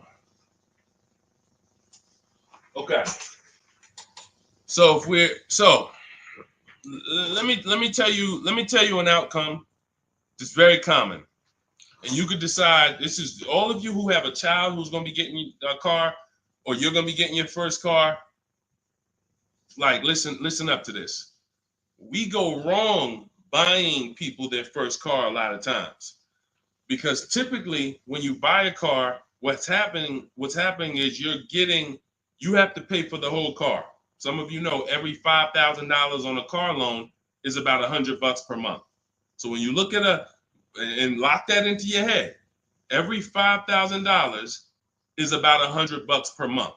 So when you see a $5,000 car, $10,000 car, you should think $200 a month. When you see $15,000, you should think $300 a month. These are safe parameters for you to make sure you're not overcharged. You have to be able to understand a $50,000 car isn't going to be $500 a month to buy. It's going to start out around $1,000. So we need to know these things, because you can manipulate loans to make payments lower, and that's how you end up in a 9-year loan, because you went in saying, hey, could you get that car to 700? That car's nowhere near 700 with a good loan.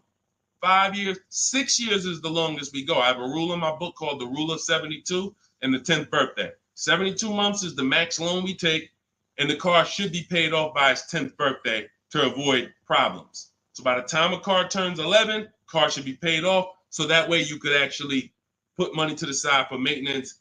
These are all boundaries that we haven't had, that if you follow them, you're going to have a lot better experiences. So if you don't have the credit to lease, then I would say, okay, get yourself an inexpensive car, try to get a small loan. You know what? The first question is, how many years are you going to keep the next car? That's the first question. That is the first question. When you open up my book, the first question, if you and I were talking on the phone, Jaden, the first question I would ask you before credit, before anything, Jaden, how many years are you going to keep the car? Now, if you say to me, Deshone, I'm definitely keeping the car 9-10 years. I don't need a car every couple years at all. I'll keep a car a decade. Perfect. Forget about leasing. In my book, first step is, how many years are you keeping the next car? I want y'all to answer that. Everyone who's shopping, everyone who will be shopping, you're shopping now, or you're going to be shopping soon in the next 6 months, a year. I want you to answer the question.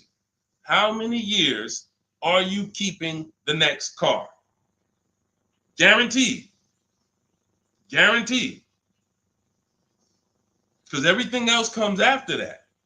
When you're going to keep it 8-9 years, I'm going to show you the steps you need to make sure you get a car that will last 8-9 years. Plenty of people say, oh, I wanted to keep the car a long time, but you didn't take the steps to make sure you got a car that would last that long. So everything comes from this question first. How many years are you keeping the next car? So now, Jaden, let's say you say to me 8-9 years. Perfect. So now what we're going to do, we're going to the purchase path. Not thinking about leasing. New car, used car, based on budget. Based on budget. Now you said you have a trade-in worth $1,000. I'm guessing it's an older car, so you can still put it through the equity assessment. But if you're saying it's worth $1,000, who told you that? See what I'm saying? See, the highest offer for your car is what it's worth. I want y'all to get into the habit of getting offers so that you know exactly what your car is worth, not letting one person tell you what your car is worth. So now let's just say, for example, your car is worth $1,000. Now we're looking at, well, do we get a new car or pre-owned car? And if we get a pre-owned car, here's how we determine new car versus pre-owned car. Budget is one. Now let's say you could afford both. I could afford a new, I could afford a new pre-owned. Which one? Well, it's based on values. Some people, you only get a new car every 10 years. You're like, hey, I want to get me a new car. Because at the end of the day, over a 10-year period, the amount you pay for the new car, you'll get some of it back on the back end. And some people are like, I want to get a new car every decade. I want to treat myself. I could afford both. Some people are like, hey, I can afford both, but I'd rather knock 30% off. I don't need the latest one. I'd rather knock 30, 40% off what the price would be. It's just different values. There's no right or wrong there. In my book, I teach you both of those things. When you get to that step, that's how I help you make a decision.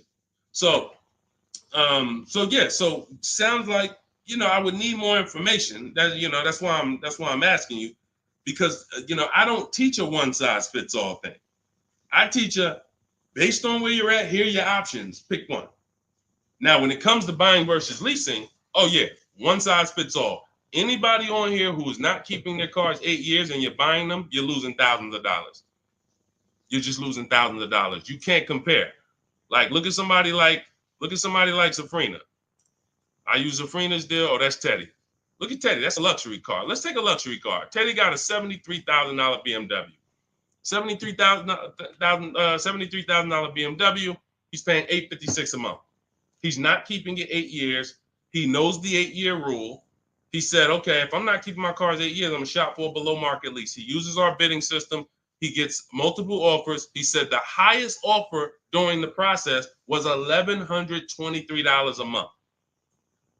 That was his highest offer. He's paying $856.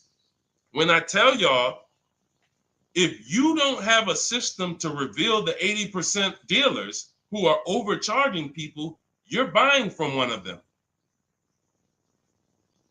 You're buying from one of them.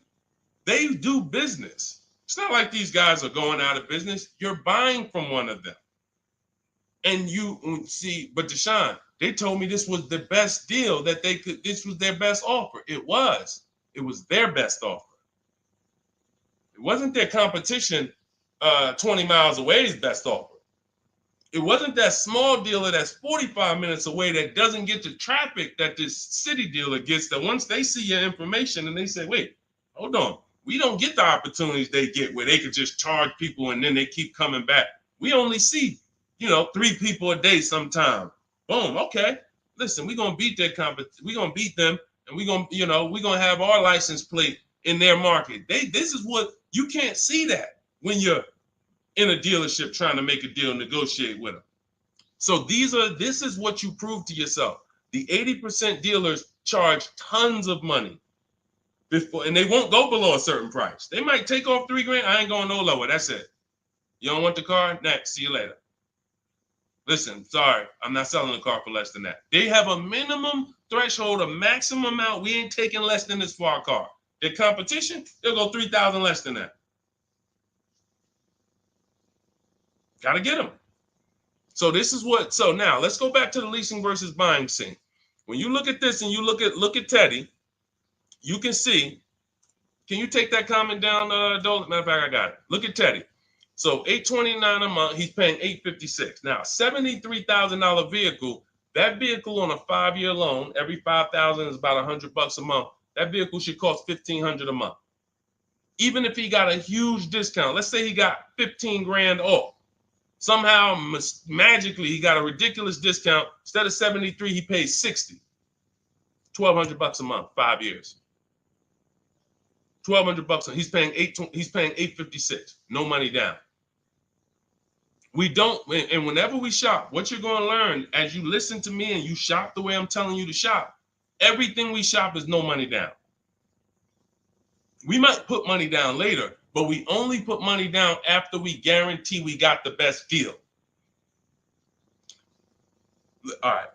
Let me echo that.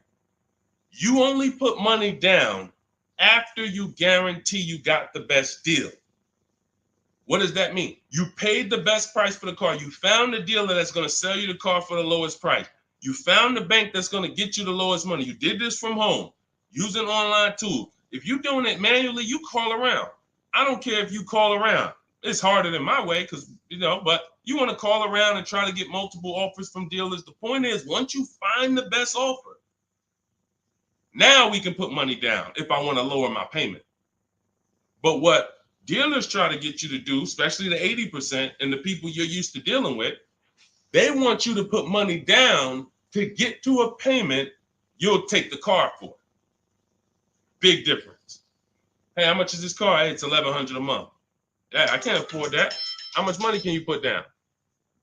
How much money can you put down? Man, I could probably put down like 15, but can you get me to like 700? Now you're trying to buy your deal. You're not focused on the interest rate. You're not focused on the price of the car. Is he even selling me this car lower than what I could get on the market? You're trying to buy your deal, which is why the 80% dealers, here's what the 80% dealers make tons of money doing, making you think you want. And all I want you to understand is this is simple, easy. That's hard. Once you step in, start doing this like Teddy, once you start doing this like Danielle, look, like Ansley, look, like Jen, all of these people get below market deals from home. Once you start doing it like this, you'll realize this is the easy way. At home, at work, man, I just bought a car. How you buy a car? I ain't even see you spending all this time in dealerships. Look at all these offers in my email. Look, this offer, this offer, this offer, this offer. Yep, just the one. I just locked it up, saving me $7,000. You'll never go back. You'll never go back to the old way. You have to learn cars from home. All the money is over. All the overspending happens inside dealerships, which is why we never do it. Go ahead, Dolan.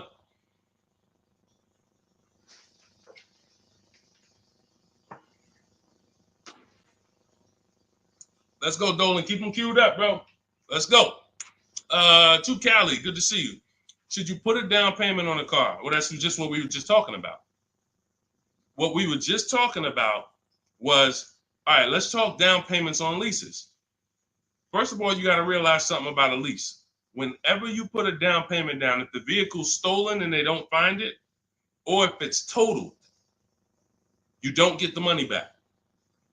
I'm not a fan of putting huge money down on leases, but unless you do one thing, you assess, well, two things technically. There's only two ways to lose your down payment. Car's stolen and they don't find it, or it gets totaled. So here's what you ask yourself. How many cars have you had stolen in your life? Some of you are going to be like, man, 3. I wouldn't be putting down payments on leases. Some of you like, Deshone, I never had a car stolen. Thank God. All right. You can check. You can check. Now, second question. The vehicle you're buying, what's the chances if you get into an accident, it can get totaled? You're buying a huge Jeep. You're buying a huge S-Class Mercedes. You're buying something that's very hard to total. You're good. You're good. You're buying a Honda Civic, putting $5,000 down on it. It's not a good. You're taking big risks. Big risk. So that's how we assess leasing. But here's the thing. This is how we shop for our leases. This is all in my digital book. We shop for our leases with only first month's payment down. That's really no down payment because when you lease, you give them your first payment, then you drive off. And when so that's how you do it. So first month's payment out of pocket, 12,000 miles per year. And we put taxes and fees in the payment. That's it. That's it. We get all our offers that way. The dealer's going to give you the offer based on how you told them to give it to you. If you told them, hey, just work me a lease out, They're gonna work you out a random lease, $3 grand down, boom. When you see these commercials, these are not deals. Listen, you cannot never judge. I told y'all at the beginning of the stream, it's 3 prices you can pay for every car: market value, above market value, below market value. Those are the 3 prices. Below market price is the people who got skills. That's the stuff we're talking about here. Below market comes from bidding. When you look at these offers, look at these commercials. Look at. Let me show you a deal. Look, Ansley just got a 2024 Infinity QX Lux. MSRP is $58,000, $58,490 to be exact. Said I'm only paying $554 a month with my first payment down only, right under 1%. Now, some of you, if you're savvy, you've heard of the least 1% rule. That's been around for probably 30 years. I created the 1.5% rule because people were overpaying for leases. People knew, the savvy people knew the 1% rule. They knew this is great value. This is a steal. You get a lease under 1%, no money down, you stole a vehicle. Doesn't mean it's your best deal because Zafrina got 0.88. So she got 0.88. So just don't think, again, bids. Bids. It's like, hey, you don't know how much you're going to save on the car.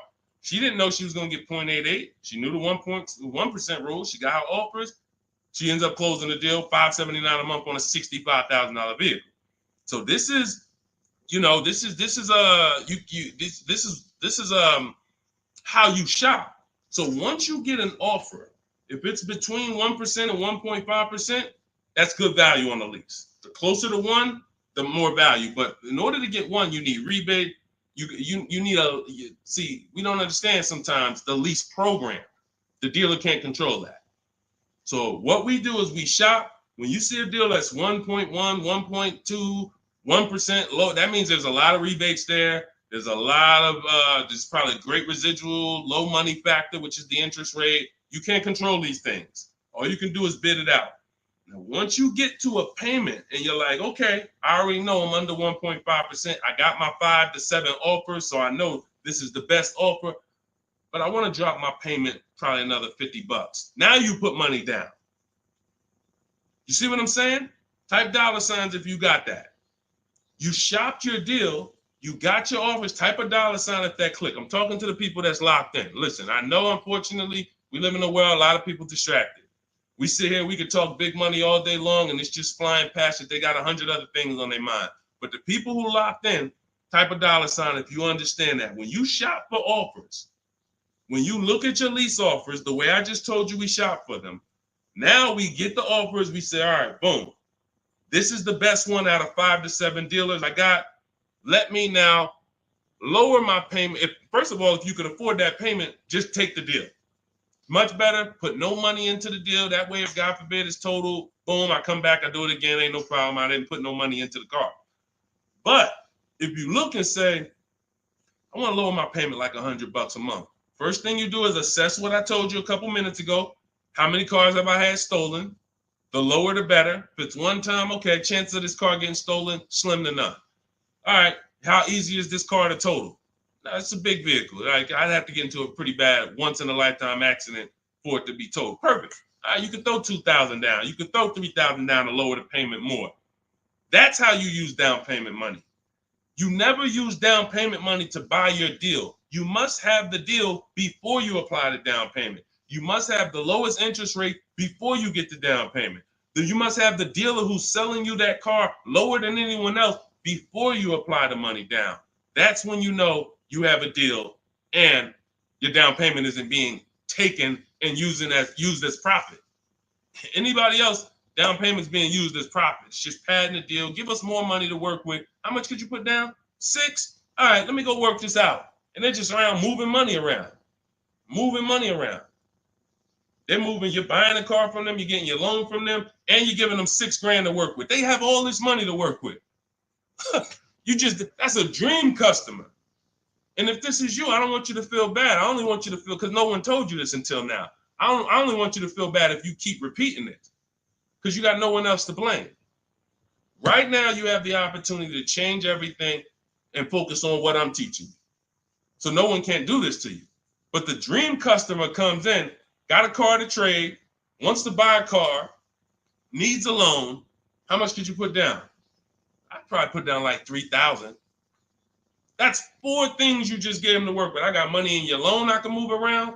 I got money in your old car that you want to sell to me, trade. All right, I could use that. Got some margin there. Then in the car you want to buy, I got some margin there. Then I got your down payment money that I got margin. I'm just about to let me manipulate a couple things and here. That's what we don't want to do. All right? That's why we separate the transactions. This stream, if you get the 3 pillars of great car deals, separating your transactions, bidding them out, this can never happen to you. None of this stuff could ever happen to you. Okay? Everything we're going over is in my new digital book. It's called Cars from Home, 7 Steps to Saving Time, Money, and Avoiding Dealerships. This teaches everything step by step, how to get below market leases, below market purchases, new cars, used cars, high mileage driving strategies. Some of you who are driving over 18,000 miles a year, you can't do some of this stuff is not, you need custom advice. See, again, I don't do one size fits all. You can't be an 18,000, 20,000, 30,000 mile a year driver and think you can actually use the same loan structures and all of that as a normal person. You're depreciating your car faster than them. So all of this is in my blueprint. It's in my new book. Get your copy for 75% off in my TikTok bio, in my Instagram bio, or we have a link in the comments for you on YouTube, and we have a floating link on Facebook for you guys. But if that timer hits 0, it's $97. And if I'm you, if I miss the 75% offer, I'm getting the book, knowing what I know. And there's people who have the book, they'll be like, hey, look, I don't care if you missed it. You need to get the book. It's $97, worth every penny. So I want you to have everything I teach. It'll be in your inbox in literally a couple minutes. It's a digital book. And as soon as you get it, you're going to see a thank you page, and it says screenshot this page. Very important, because on that page is the link to open the book. Then I email you a copy. Also on that page is the link to my support team, just in case you type your email wrong. Our system is great. We send out lots of books. It works every time. But if you mistyped your email, then you're not going to see the book. So make sure you have my support team's email. So if you don't see that book in 5-10 minutes, email my team, hey, and they'll get you the book right away. All right. Thank you, Skinner. Yeah, nobody ever broke it down like that. I'm glad. That's what I'm here for. That's what I'm here for. I only want to pay first month's payment, and that's it out of pocket. That's 90% of our people, Skinner. 90% of our people. Hold on, I'm gonna get to Hideout PA. You got the next question. Hold on. But look, 90% of our people, look, India, look, $365 a month, no money down. That's first payment only. Look, Melissa, look, got her hybrid Honda Pilot 2025, $597 a month. She made $12,000 on her equity assessment, sold her car. So $597, I'm trying to see an MSRP, almost 50 grand. So it's a 1.2% lease. Look, nothing out of pocket, first month's payment. Look, Ansley. I gotta go get the rest. I didn't hit see more to get his detail. You see, Ansley got 2 cars. He just got another BMW. Hold on. Look. Milligan. Everybody, we pretty much, look, zero is signing. Melissa. This is what we do. There's nobody who's better at this than we are. Listen, if I had the time and we did one stream where we just sat here for an hour, I could show you 100+ people. Boom, boom, boom. Well, I just show a dozen because I'm not going to spend too many. Look, if you don't get it from 10 people, you're not going to get it from 100. You know, if 10 people just like you who are showing their deals, paying less than you, don't persuade you, 100 wouldn't. But the point is, everybody shops with no money down. Because when you shop with no money down from now on, you will see it's easier because you can't confuse me. You can't confuse me when I'm shopping with no money down. You got to be great at math, which I love math. So, I mean, I love math. But you have to be great at math to put 3, 4, 5,000 down and be able to see where the money's actually going. So the best thing to do is compare. I could get this car, no money down. I could lease this car, no money down. What's my payment? And then you'll be able to see it. Dealers can't manipulate you. So definitely, that's all we do is no money down shopping. Go ahead, Dolan. You can put that one up. You can put that question up. I want to get to that. Hideout PA. In a 2-year lease, 2024 Jeep Hybrid, 1,500 down, 499, 10K a month. Good deal. You have nothing to compare it to. You have nothing to compare it to. And this is what I don't like. Listen, I'm not the one who tells people you got a bad deal. The only time I would tell somebody they got a bad deal is if they broke the 1.5% rule. So if you take no money down and you divide your monthly payment into the MSRP, if you were over 1.5%, there's no value in leasing that vehicle. You're paying too much for a car you're giving back in a couple months. So, hold on.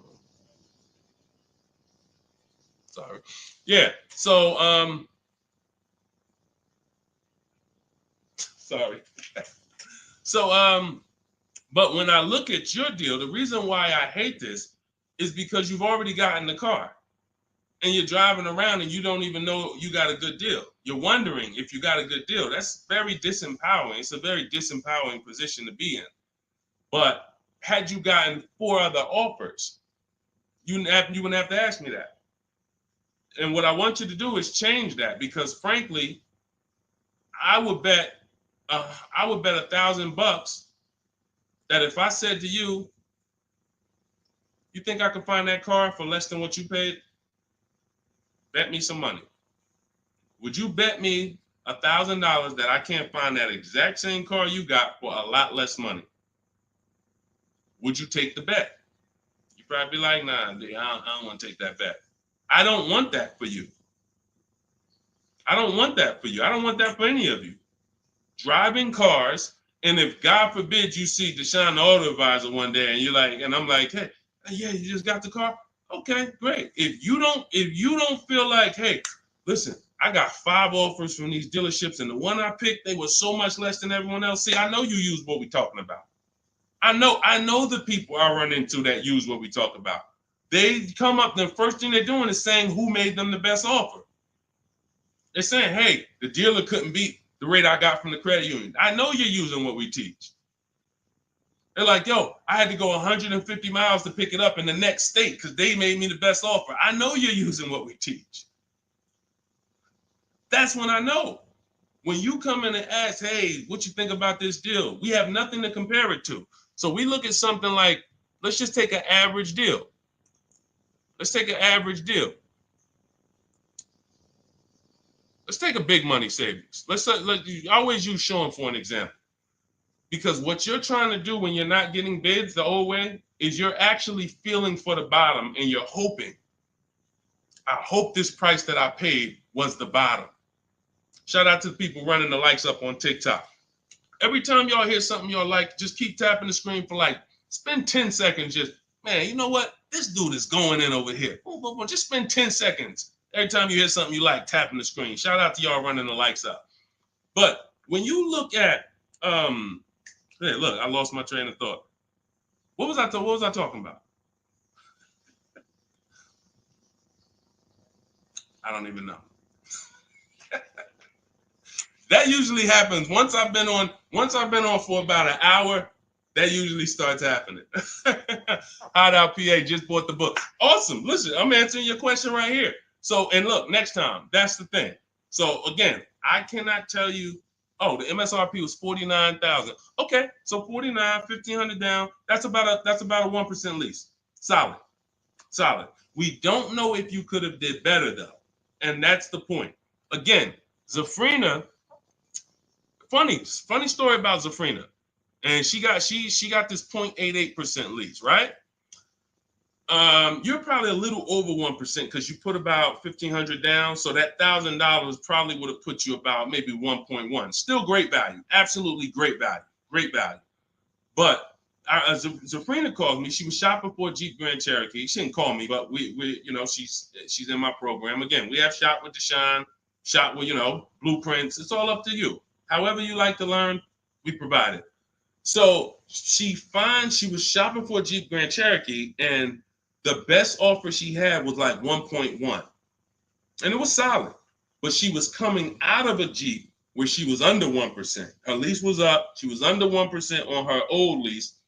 And she said, the guy told me if I take the hybrid version, or the electric version, he can get me down to 1%. No, I think she was maybe 1.2 on a Jeep Grand Cherokee Limited at the time. She said if I take the hybrid version, he said I could do a 1%. He could get me to like 1%. I said, okay, if you're going to look at the hybrid, the electric version, that's an entirely different vehicle. The same dealers that you've been getting the offers from, run it past them now. That's a different lease program, different vehicle. Yeah, he might be able. Now look at this. Here's the big part. He was selling her the standard version lower than everybody else. But then he flipped her to the electric version because it had a better program. She ran the lease again, and another dealer sold that vehicle lower than everyone else. This is why this round robin system is so fun and empowering and revealing. You cannot trust any one dealer. We put them against each other, and that's how we win. So she ends up getting a 0.88% lease, $579 on this $66,000 Jeep. So that's the only thing. Even when we get a great deal, you never walk into a dealership say, get me to 1%, get me to 1.2, get me under 1.5. We don't say this stuff. We get bids. We never know where the best deal is going to be. We just never know. That's why we get bids. So everything we are learning is in my new digital book. Those of you who spent the last hour, 10 minutes with us, you're like, Deshone, I got it. I took a lot of notes. Perfect. But those of you who like Deshone, there's no way I'm going to remember all of this stuff. I want the whole step-by-step blueprint. That is Cars from Home, my new digital book. It's called 7 Steps to Saving Time, Money, and Avoiding Dealerships. You're going to learn how to get below-market car deals on leases, new cars, and used cars, and without spending more than 30 minutes in a car dealership. You'll be doing this from home. Everything we do is putting dealers against each other, making banks bid. We don't beg for these discounts. None of these people you saw me share, they know we don't do any begging. We are the prize. You are the prize. You haven't acted like it. You haven't accepted it. You haven't shopped like it. You're begging. Hey, come on, can you take off another $50? Come on, $25 a month. You're going to lose a deal over this. This is begging. You're begging someone to give them a $50,000 transaction. We don't do that. We're at home, empowered. Everything we do is in there. You have it in your inbox in literally minutes, and you can get it as long as you get there before the 30-minute timer is up. You get it for 75% off. So you won't pay the normal $97 price. You get your copy in my TikTok bio, in my Instagram bio, or you can click the link in my YouTube comment or Facebook below. So shout out to the people that's locked in. Skinner, shout out to you, Hideout PA. Shout out to the people who are like locked in. I know I can only help a small percentage of people. That's the sad part. The sad part is when I came to the internet, a bunch of smart people who studied the internet, they do this. I never sold any products on the internet. They told me, Deshone, doesn't matter how inexpensive you make it, you can't help everybody. They're not mentally gonna let you help them. I said, no, that's impossible. Nah, I said, look, no way. No, I'm gonna be so transparent. I got the industry experience. We got hundreds of testimonials. They go to all my pages. They can see their peers, people just like them, grandmothers, single mothers, all that. They said, Deshone, none of that matters. You can only help a small percentage. And they've been right. And I used to be disappointed. I really did. But now I focus on the people who are locked in. Whatever God gave me, whoever God assigned to me, I'm focused on you. That's it. So I'm here to make sure Hideout PA wins. She got the book. I'm here to make sure that Skinner wins. I'm here. Anybody who locked in, hey, Deshone got the book. You talking to me. I'm the 10%. I'm the 20%, whatever percentage it is. But the rest of you, you got to evaluate yourself because you're going into a very expensive purchase that is the second most expensive purchase you're ever going to make. And you're going in to deal with sharks. Like you really live that. Like you're really ready for that. I spend more time warning you of what the inside is like because I've been in the inside. I can go back to sell cars if I wasn't running a company to educate you guys. I can make $200,000, $300,000, $400,000 a year selling cars. This is not hard for me, but I know what it's like. I know who sits next to me. I know it's people who, when you sit down next to them, your head's coming off and you're going to leave with a smile. It's an art. It's a science to making a customer leave with a smile. We got people who pay $200 more per month than they could have got, but they leave smiling. Don't let them run into their neighbor, though, that's got the same car and got a better deal. $200 less. Wait, you got the same car? What happened? They knew something you didn't know. So that's my warning. Shout out to the people that's locked in. Get your book for 75% off. Make sure you screenshot the thank you page. The book is right on the thank you page. As soon as you pay, you can download it, add it to your inbox, and just use it and win. And make sure you email me your success stories. All right. I'll see y'all in the next stream. God bless you.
And answers. Welcome to Car Shopping Questions and Answers. We're about to go very deep to make sure that you get the answers you need when it comes to buying or leasing your next vehicle. And we want you to have below market strategies. You can't pay market value and you can't pay above market value. The goal when you are purchasing or leasing a car is to get a below market deal. That's the only deal. If you pay market value, you're paying what everyone else paid. It's not a deal. If you pay above market value, you're paying higher than what most people pay. It's definitely not a deal. The only deal is below market value. I see you, Rachel. We're gonna start off with you. I see your question on coming in on TikTok. So Dolan, we get ready to pull these questions in. As you guys start typing your questions, we're gonna have Dolan pull them into the show so you can start typing. And I want you to know that everything you're gonna learn over this next hour is out of my new digital book. It's called Cars from Home. 7 Steps to Saving Time, Money, and Avoiding Dealerships. I wrote this book. I put 14 years of industry experience in the car business, working with dealers, working inside Mercedes-Benz, inside General Motors, and I created a 7-step process for you to get below market leases, below market finance deals, below market loans, below market cash purchases, below market used cars, and I have high mileage strategies in there for those of you who drive over 15 or 18,000 miles a year. It's all in there step by step, and you can get your copy for 75% off as part of our book launch offer. You can click the link that's floating on Facebook. You can click the link below on YouTube. We have a comment pin for you, and inside my TikTok and Instagram bios, you guys have a 75% off link for 30 minutes. Once that timer goes to 0, the price does go back up to $97. It's still worth it at $97, but I'd rather you save the 75% off the total price so you have even more value. So get your copy immediately. Don't let it go down to 0 before you get your copy, all right? Let's get started, Dolan, with the first question. Start typing your questions, guys. We're going to get through as many as we can in 1 hour. And as you come in, can you hit the like button? It does matter. It does activate the algorithm. It does let these platforms know that we need more people over here so we can help them protect their money. Okay, this question came from Rachel. what's the best time to get a car? I drive a 2014 and I own and I owe $18,000.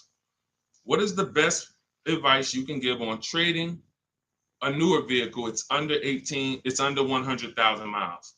Okay, Rachel. So one of the things that the first sense I get is I don't like you still owing that much money on a car that's 10 years old already.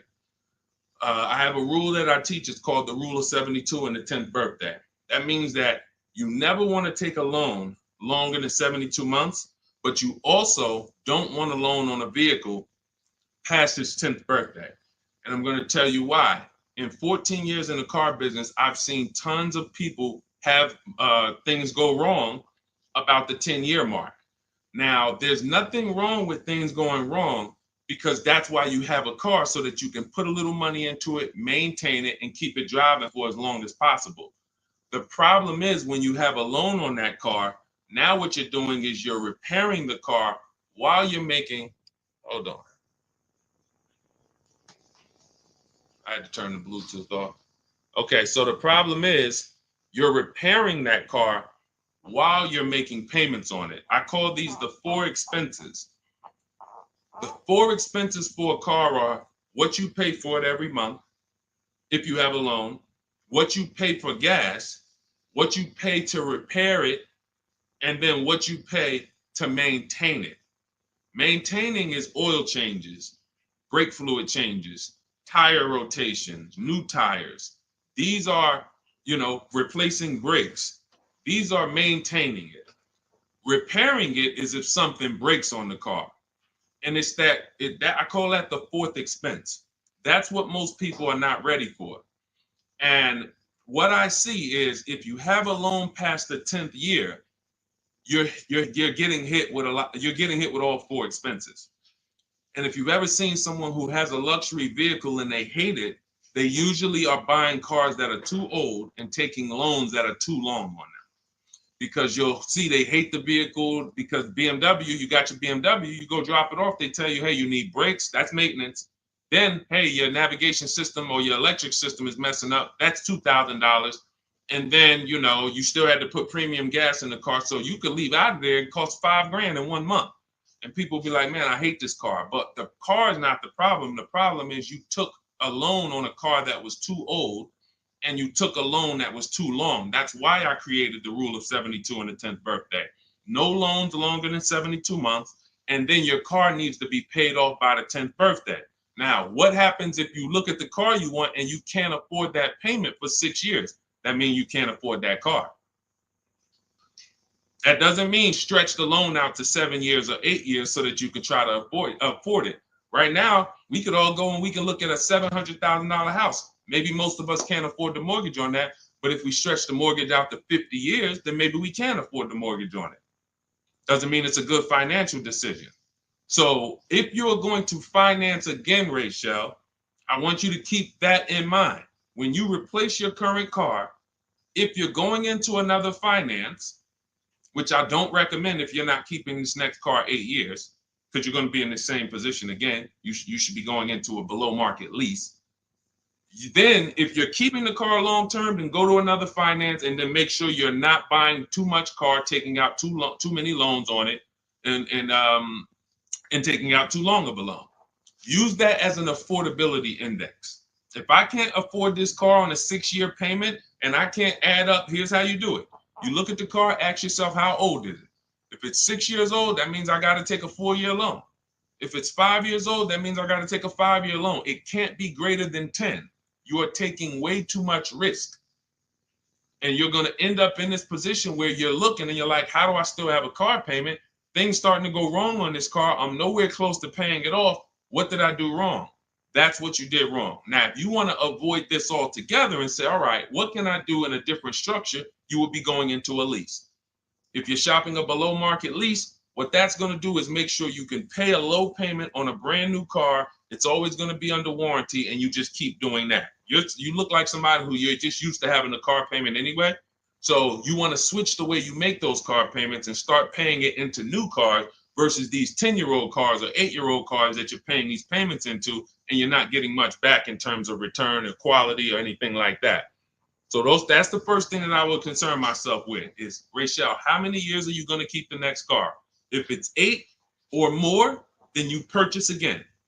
If it's less than 8, then Deshone, talk to me about a lease, because I'm not keeping this car at 8 years. I don't keep any car 8 years. All right? It's a great question. That's where we need to start out. Go ahead, Dolan. Shoot the next one up. Okay, this one is Love and okay, I don't want to even try to pronounce it, but you can see who you are. If I'm upside down, how can I trade or sell without having to pay the difference or getting a higher note? So now you're asking a question that, all right, so this person said, if I'm upside down, that means they owe more on the car than it's worth. How can they get out of that car and go into another car without paying the difference or having a higher note? So I'm going to give you the way it's possible, depending on your situation, and realizing that in my book, there is one person, there's two people actually, but really one main person who, it doesn't matter how good your credit is, you're not going home with a new car, because negative equity is, you have too much negative equity. So there are cases where doesn't matter. You come in with an 800 score. I call negative equity the bad credit for people with good credit, because it's the only time when I was in the dealership, people would walk in and they would say, okay, we look at a car and then we look at their current situation and the maximum amount they can pay. And then we look and say, hey, look, the bank's not going to approve this. You can't roll over 10 grand of negative equity to that $30,000 car and do no money down. So there are circumstances where you've dug yourself too deep, and the only thing that's going to do it if you don't have money is time and paying down the vehicle. So let's talk about if you're not in that situation. First thing I'm doing is I'm going to CarMax. I'm going to driveway.com. These are websites. This is because you notice what she said. If I trade or sell, that's very important, because some of you've been on the stream, we don't sell. I mean, we don't trade. We always sell our cars to cash buyers, that come, they write big checks, they pay more than dealers. So the first thing we're going to do is visit these cash buying websites: CarMax, Driveway, Carvana, KBB Instant Cash Offer, AutoNation, and Car Gurus. That's going to give you 6 independent offers. Now, once you get those 6 offers, that's going to tell you how much negative equity you have based on your payoff. You need to call your bank and ask them, how much is my payoff? That's the amount you owe. Don't look at your statement. Call your bank, make the phone call, and find out your payoff. Now, you look at what your payoff is, and you look at what your highest offer is. If your highest offer is the same as the payoff, you're break even. If your highest offer is 20, but your payoff is 15, that means you got 5,000 of equity. If your highest offer is 10 and your payoff is 15, you got 5,000 negative equity. So now the best thing to do is what I call pay the difference. Because when you pay the difference, now you can go into your next transaction and you can do a clean transaction. Clean transaction. So whatever deal you get on your next car, it's clean. You're not bringing any baggage over. You can shop multiple offers. There's no limits. But if you can't pay the difference, now you have to do what we don't like doing, which is trade. And there's going to be a ton of people with negative equity, because a lot of people bought cars that were overpriced from 2020 to 2022. We were trying to warn people to lease, to ride out the market, buy inexpensive pre-owned cars to ride out the market, or, keep their current car and not shop if they didn't have to ride out the market. Some people didn't take that advice, and they went and they overpaid because they had no shopping strategy. And now they're going to be 15 grand negative equity trying to get another car. So if you can't transfer, there's limits to what you can transfer. If you can do what we teach and you actually can shop the market the way we teach, you might get a deal like this. Let me show, this is Milligan's deal. She just made this deal a couple days ago. It was for Mercedes-Benz brand new EQS. It's an EQE. It was a $79,000 vehicle. Using our shop from home strategy, she never left the house to get this discount. She went from $79,000 to $51,000 on a brand new vehicle. And if you're on Instagram or if you're on YouTube, you guys can see this. So we can't share the entire versions on Facebook and on TikTok. But if you like, anybody who wants to see, okay, I want to see these things that Deshone is sharing, you can go right to our YouTube page, Deshone the Auto Advisor. And you go right to Instagram and you'll see the actual documents. This is her deal. She's posted up $79,000, $51,000. Why is this so important? Because when the bank goes to lend on this vehicle she bought, they're lending based on the fact the MSRP is 79. So the banks will usually lend up to 20% more of the MSRP if you have good credit. So 79, the max they'll lend is another 20% of that. So let's say, $96,000 is the max they're going to lend on a $79,000 car. So let's just say you have 15,000 negative equity. Now, you don't know how to shop. You don't get the same discounts we're getting. You don't have that same thing. You can't slap all of that negative equity on and your taxes and your fees because you're going to blow out the loan to value ratios. The bank's not going to approve it.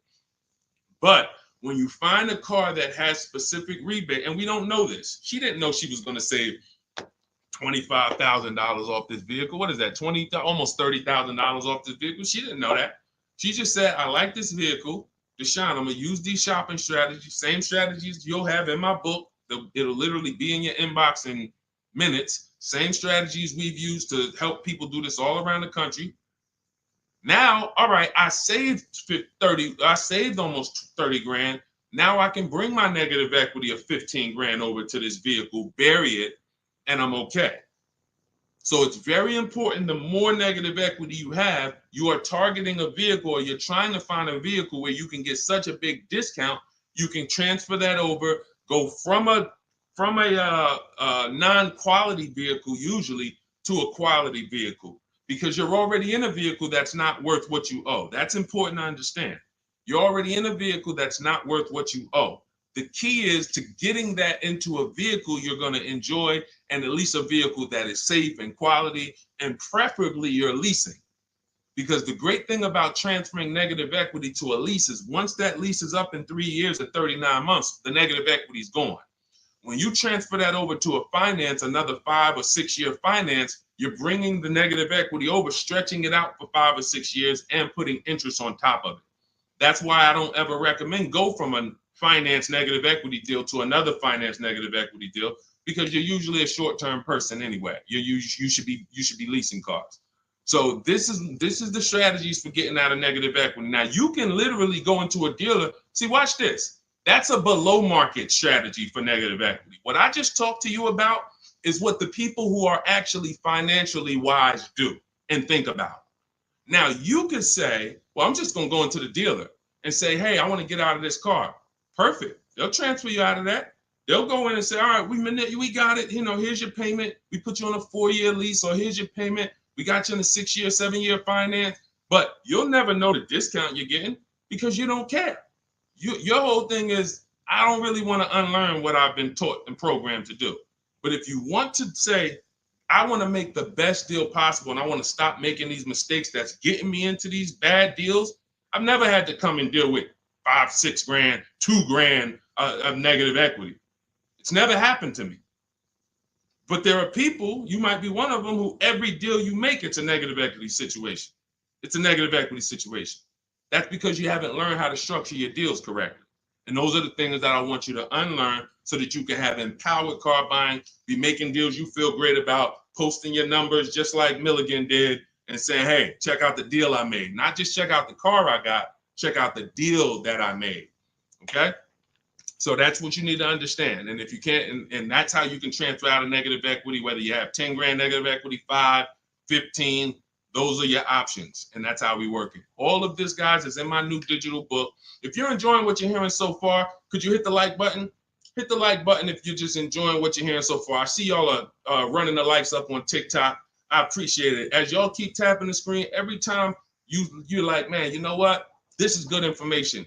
Just hit the like button, start tapping the screen. It means a lot. And again, it shows these social media platforms that they need to get more people over here. Okay? So go ahead, Dolan, shoot the next question up.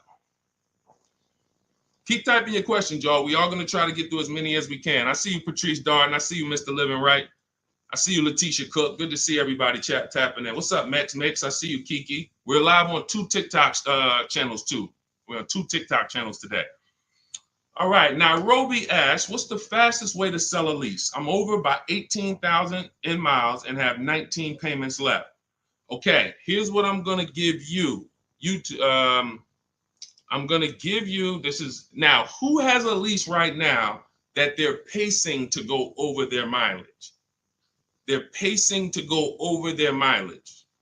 Who has a lease right now? You haven't gone over yet, but you're pacing because you're not over until the end of the lease. If you tell the leasing company you're going to drive 12,000 miles per year, then they want the car back with 36,000 miles on it. If you sign for 15,000 miles per year, then they want the car back with 45,000 miles in 3 years.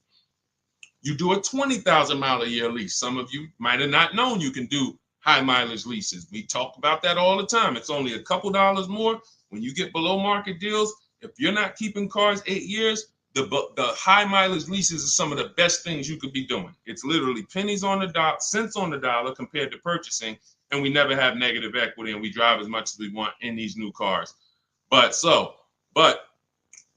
if you're pacing, once you bring the car back, you could do 10,000 miles your first year, 20,000 miles your second year, 8,000 miles your third year, as long as the total at the end doesn't exceed what you told them you were going to spend, then you would be fine. So you're not over your miles, you're pacing to go over your miles. So here's what I'm going to give you, Nairobi, because this is a very, very complex thing when you don't have calculators. When you don't have tools, it's complex unless you're really good at math. But what I'm going to do is I'm going to put this comment on YouTube and Facebook. Now now in my book, I have calculators that I've invented. This is actual software that people who use my books and who have worked with me since 2021 have gotten to use. These are things that I looked around the industry and I saw things that people needed to know that didn't exist. So we had to actually build them out ourselves. And so that's why when you get my digital book, you have access to like 5 different custom calculators that we made that no one else uses. So one of them is this lease penalty calculator. Now, if you're pacing to go over your miles, here's what you got to understand. If you call a dealership, one of the biggest lies that they're going to tell you is, come on in, I'll take care of the mileage, or I'll take care of the penalties, or we'll get you out of the lease. Who's heard that before? Type me if you've heard that. Type me if you've ever spoken to a dealer, if you said, hey, I'm going over my miles, or hey, I'm thinking about, I want to get out early, and they said to you, no problem, come on in, we'll get you out of that. Don't worry about your old payments. Who's heard that? Who's heard that? Okay, type me. I told y'all, you got to stay by your keyboards when you're on these live streams. This is not, you're not watching somebody play video games where you could just be like, all right, yeah, let me just watch this person. Nah, this is active learning. This is stay by your keyboard because we dialogue with each other. All right, Latesha, I see you. Carol, yes, I see you. Harold Driver, yes, I see you. All right, so here's what happens. Those payments and that penalty that you drove over your miles, they don't get taken care of. They get rolled into your next deal. The only way lease payments disappear is if they have something called a payment waiver. And that's for loyalty in some cases. They don't say, hey, you got a Honda, you're buying a Toyota, we'll waive those old payments. They'll say, we'll take care of them. But what that means and what you need to know and what we know is that means I'm rolling them into your next car. So you're paying for that car in this new car. We don't like to make deals like that because it's baggage. It's baggage.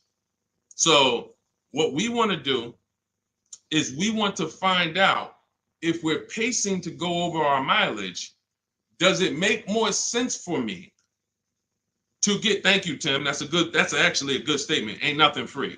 That's a good statement that a lot of people don't understand. When they say, hey, I'm throwing in these floor mats for you. Hey, I'm throwing in key protection. That means there's so much money in the deal that we have to actually, it's something called padding the deal.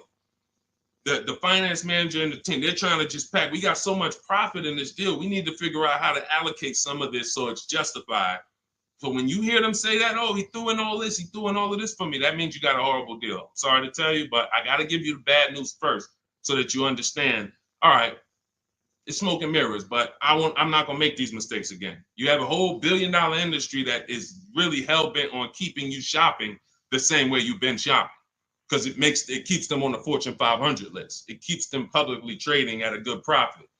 But our people and the people who listen to us, those of you who locked in, you're gonna be the ones that everybody else buying up here, but we buying down here. So let's get back to this point.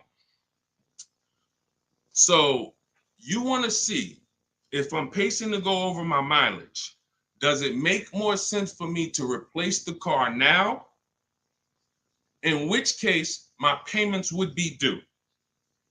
If I stop my lease 3 months early, and in Nairobi's case, she has 19 payments left. If she was to go and stop her lease now, those 19 payments get billed out immediately.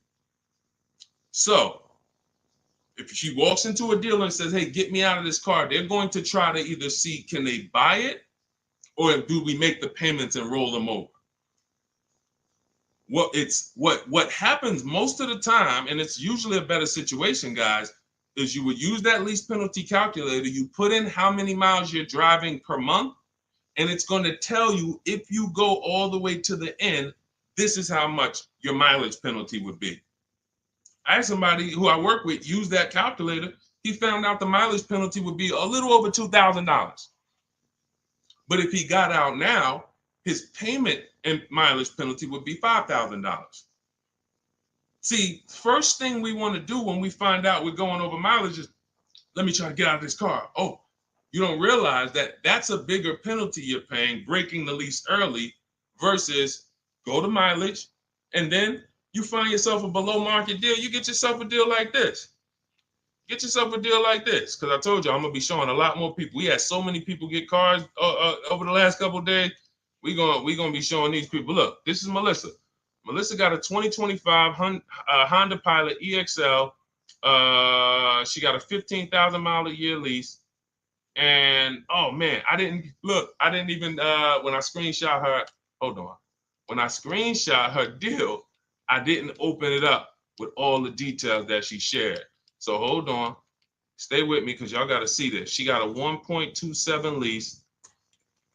And if she would have let's say she was in a situation where she had a $2,000 mileage penalty, it would be simple for her to just literally roll that mileage penalty over here on top of her 1.2% lease. So this was her full deal right here.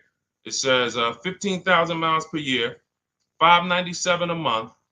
And look, she sold her old car because she was used to financing.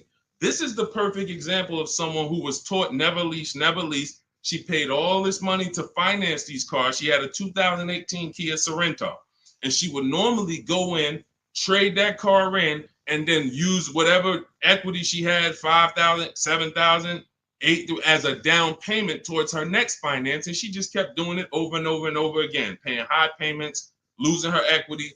So she discovers me. She finds out she's not keeping cars 8 years. She's like, all right, if I'm not keeping cars 8 years, I'm not breaking Deshone's 8-year rule. I'm going to shop for a lease. So now she shops for her lease. She gets the same car she would have gotten and paid tons of money for, $800-900 a month for, because she was financing it. But now she actually she financed, she gets her new lease, $597 a month. And look, she did her offers, the 6 offers I told y'all to do, 10 minutes ago, $12,000 in equity. So she goes in, she gets the new car, no money down, $597, drives off in a brand new $50,000 vehicle. Then she gets a check and she puts it in her bank for $12,000. It's the way the money moves. If you understand what I'm saying, if you're starting to, even if you don't get it all, if you're starting to understand type of dollar sign, it's the way the money moves. This is already a woman who likes driving newer cars. It's obvious. She has a 2018. She's going to upgrade it. So she would normally just go trade it in, finance another car, keep it another 5-6 years, trade it in, finance another car. It costs big money to finance these cars. It costs huge money. So now what she did is she said, okay, I drive 15,000 miles a year. I'm just going to get a 15,000 mile a year lease. If she would have got a 12,000, payment would have been $25 less. If she needed 18,000 like Jen, look at Jen's deal. Jen needed 18,000. Where's Jen? Here she is. Look, she says $512 a month. She got a CRV hybrid, and some of these vehicles are very in demand. So when you see vehicles that are closer to the 1% leases, these are vehicles that have bigger rebates, more support behind them. And sometimes you see vehicles that are 1.2, 1.3. They have a little less support from the manufacturer, but you still need to shop to get great lease deals because most people are paying, either huge down payments or then, they're paying over 1.5%. Again, let's stay on topic though.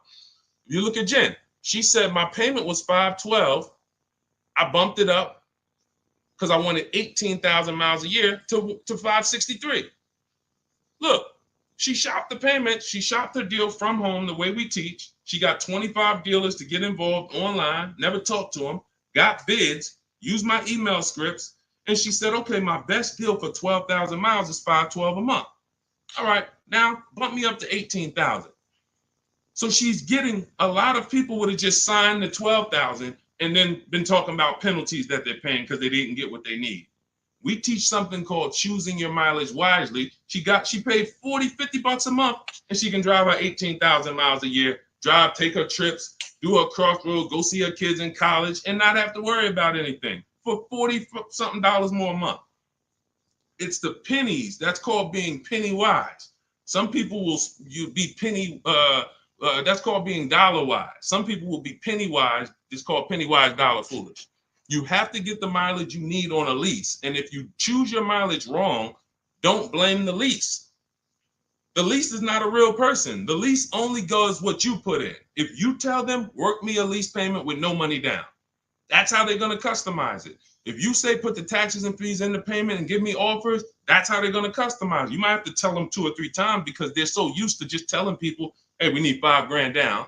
So you might have to tell them that, but the lease is based on you. If you say, hey, I need 25,000 miles a year to drive, that's what they're going to quote you. That's what they're going to customize. So we always shop with 12 and then we adjust our mileage later. But that's what you need to see, Nairobi. So you're going to see, use that calculator I put the link for. It'll tell you whether it makes sense to get out now, later, or at the end.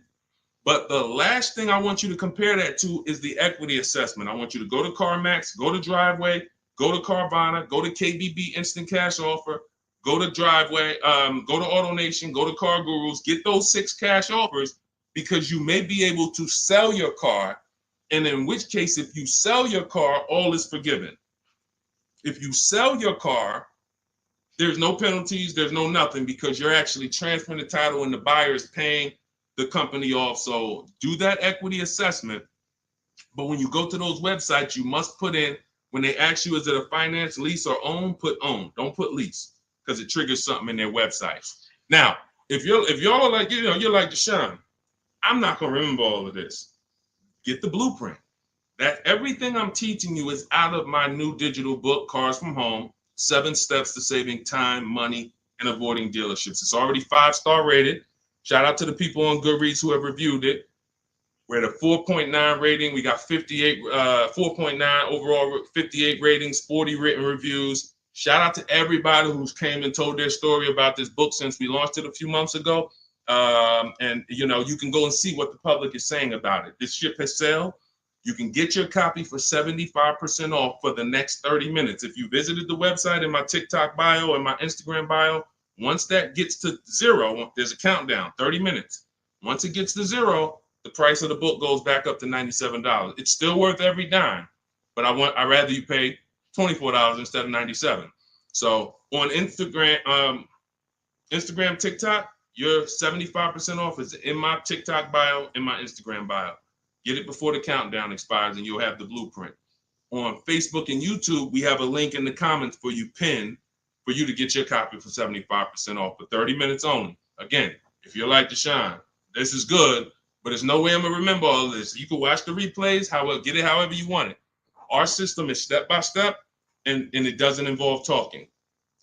Everything we do is online tools. Okay, go ahead, Dolan. Let me take a sip of water. Next question. And you can buy more miles on the lease. That's a good point. A lot of people don't know that though, Tim. They really don't. You know, they might have signed a bad lease or heard somebody sign a bad lease, and then, you know, usually what signing a bad lease is overpaying for it or not getting the mileage you need, or both. You get them. I've had people who know they're not going to drive 10,000 miles a year, but because it's $40 a month less, or because they don't know, just pay $40 more and get what you need. They'll just take the 10,000. It's a horrible decision, and it leads to a terrible lease experience. All right, this is Teneros. How much should I put down as a down payment? It's a great question. So what you want to do is understand that down payment is nothing but payment management. It is not deal management. You don't want to fool yourself into thinking that because you got a good payment, you got a good deal. That's what down payments typically can do to a person who's not really good with math. You'll say, all right, I need to get my payment to 400. Now you're looking at a car you like, and you're like, I need to get my payment to 400. Now they tell you, okay, well, you end up putting $10,000 down and your payment's 400, and you think, okay, I got a deal. I'm at my payment. You didn't. You are doing one of the cardinal sins that we don't do here at Cars from Home. You're mixing transactions together. What does that mean? Almost everybody who's financially savvy when it comes to cars is going to separate their loan from the purchase price of the car. These two things are unrelated. You shop for the price of the car separate from the monthly payments. Because when you separate, you realize one thing. When most people are giving car dealers 3 transactions and not realizing it, they're buying a car from them. That's one transaction. They're giving their loan to them, or they're letting the dealer get them a loan. That's another transaction. And then they're trading in their car to them. That's a third transaction. So a person looks at it as one. I just made a deal with a dealership. No, you just actually did 3 transactions in one. And what happens, the reason why that's so bad is because you can't bid any of them out. In order to make sure you got a great deal, you need a great deal on each of those 3. The car you need to replace, you need to get the most money for that.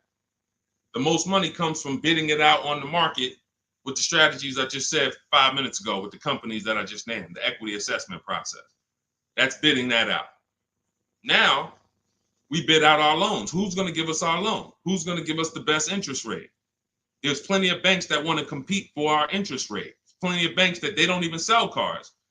That should be a clue to you guys of how much money is really in cars, because there's companies who don't sell cars. All they want to do is loan you money to buy a car. That means there's a lot of money in the loan business. So we bid that out. And there's a way we use a strategy. When you get my digital book, you get something called the Bank Bidding War Blueprint. This is how we make banks and credit unions bid for our credit, bid for our loan. We have 20, 30 people bid without affecting our credit negatively. There's a specific way that credit bureaus allow you to do this. It's called rate shopping, where it's within a certain window. But if you're getting pre-approvals with hard credit pulls and then you're going out shopping, you're not going to be able to do this, because you're going to get a hard credit pull here. Then a month later, you go find your car. That pre-approval expires. Now you got to do another hard credit pull. You already hit your credit twice, and you're outside of the rate window. It's just what most people are doing. And that's why when you get a pre-approval, most people become scared to shop now, because they don't want to let anyone else run their credit. So you're limiting yourself.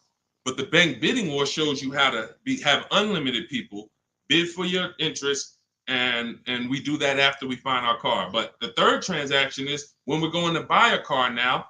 The car we're buying, we're going to shop the used car market, look at all the marketplaces. I have a strategy I call the multiple marketplace strategy, where we're looking at all these websites like Amazon. I mean, we're shopping like we're shopping for a TV on Amazon, Walmart, BestBuy.com, but except we're on these car websites. Now we're narrowing it down, narrowing all the inventory down to the top 5 choices, and we're narrowing it down based on title, service records, accident history. We're verifying there's no bogus fees, and then we come up with our top 3 after we get the new car price of these vehicles. This is all, again, step by step. And some of you, you're like, this should be expected. This is what car shopping should be like. Car shopping is not like buying a TV. It's closer to buying a house. So although we do this in 2 hours, if you follow my strategy, you can get deals in 2 hours. Without these things, you're now winging the process. But first things first, when you determine, when you add to this question was about how much money should I be putting down? When we separate our transactions, now what we've done is we went out and we found the car we want at a below market price. Now we go to our lenders and we start the bidding process and we say, okay, who's going to give me the best interest rate? And whoever gets me the best interest rate, now I put it together with the car that I have on hold. And I say, okay, what's my car payment now? And they may say, okay, well, if you finance the whole thing, your car payment's, $580. Now you might say, okay, I think I want to be at like $499. How much do I need down? Well, about $3,000. Okay, perfect. That's between you and the lender. It's not between you and the dealer. You're not, see, in that case, now you have the best price on the car waiting for you because you got bids on that. You got the best loan because you got bids on it. And now your down payment is actually going off the principal of the car, not it's going to pad the deal and the profit from the dealer. If you got that, type $sign. If you got that on TikTok, just start double tapping the screen, running the like sign. That is why it's important. We call that the 3 pillars of great car deals. You'll have to see these 3 pillars separately. Who I sell my car to, I'm bidding that out. Who I get my loan from, bidding that out. Who I buy my car from, bidding that out. And that allows you to sit at your computer and make all the money on your car deal and have these deals that, all of these people are making these deals at home. Look, this is India. She said she started using my strategies last year, but she shopped the market at the time. She was shopping for a Toyota Corolla, and she did not like the offers at the time. That's the benefit of starting these strategies way before you need a car. Look, we got people who get cars in 3-4 days, but when you have time, you can shop the market. She didn't like how the offers looked, and she waited. She said the best of all my offers were over 1.5% with no money, with no one budging on my counter offers. Fast forward 2024, I had to find a car in 2 weeks, so I got to work. In about 5 days, I walked out with a 2024 Hyundai Elantra Limited, $36,000 for 36 months, $12K, $365 a month, no money down. Boom, $365 a month, no money down. The MSRP was $28,725, making it a 1.27 deal. People would kill right now to be able to buy a car, drive a brand new, dependable car, fully warranted car, shop from home, never had to be stressed out in a dealership, begging for discounts. She's sitting at home and she drives off at $365 a month, brand new car, no money down. This is what it's about, people. It's about learning the strategy so that you keep the most money in your household. Okay? Everything I'm teaching you, everything India used is in my new digital book, Cars from Home, 7 Steps to Saving Time, Money, and Avoiding Dealerships. You can get your copy as part of our launch offer for 75% off in my TikTok bio or in my Instagram bio, but it's only for 30 minutes. After 30 minutes, the price goes back up to the $97 price, which is still great. If you missed it, and you're like, Deshone, I missed it, but I need these strategies. Listen, it's $70-something more. And the strategies you're going to use to save we can't even quantify it. We showed you earlier, somebody saved 25 grand off their price, almost 30 grand off her Mercedes. You've seen discounts of 6,000-7,000. You've seen ridiculous pay. It doesn't matter. The value you're going to get far outweighs the cost. And here's one thing. Financially wise people look at value. Financially foolish people look at cost. Let that sink in. Okay, those of you on YouTube and Facebook, I have a comment below for you. We have a comment pinned. You can hit the link below. You'll see the 75% off. Now, make sure when you get your book at the 75% off, if you get there before the 30 minutes is up, make sure as soon as you purchase, it says screenshot the thank you page. You'll see I put on that page, your book is below. You can click it to open it immediately, save it to your phone, save it to your computer, and I also email you a copy. But I want you to screenshot that page so you can have my support team's email. Every now and then we get people that typing so fast, you actually type your email in wrong. and then you didn't save the book right there on the thank you page. So now, how am I getting my book? You got the support team email. They're 7 days a week. Email, hey, I think I might have typed something wrong. I don't see my book. It's not in my spam folder. Get my team so we can get you the book immediately. So you can have these strategies, protect your family's money, shop with confidence, enjoy car shopping. I enjoy shopping. These people are like, enjoy. Look at what Adina said. Look at what Adina said at the end. She said, thanks to Sean. Hold on. Thanks to Sean for making the car buying process easy. And I want to upload this because it got cut off too. So I'm going to upload this. Thank you for making the car buying process easy. I want you enjoying car shopping. You're about to spend a ton of money. Why should you dread? Look what she said. Last sentence. If you're on Instagram or if you're on YouTube, you can see it. So, all right, Dolan, next question. Let's fly through a couple more. We still got some more time. Come on, y'all, keep typing. Lalia, yes, we send emails out all the time. In fact, everyone who had the book, I literally sent a new copy out to everybody on our list. It was like 9,000 people, maybe a month ago. So, like, go through your email, check your emails from me, because we do that every now and then. Like, we'll literally just update the book and blast the new copy out to everybody who bought one. So check your email, check your spam. You know, I've sent you that book. If you purchased it last year, you've gotten the new book probably at least 2 times, 3 times. We've updated it and sent it out to everybody. Okay, Kevy Kev, good to see you. What are the basic pros and cons of leasing? I know nothing about it, but my husband's considering it. Good question. Let's talk about the cons of leasing first, because I speak a lot about the benefits. The cons of leasing are you always have a payment.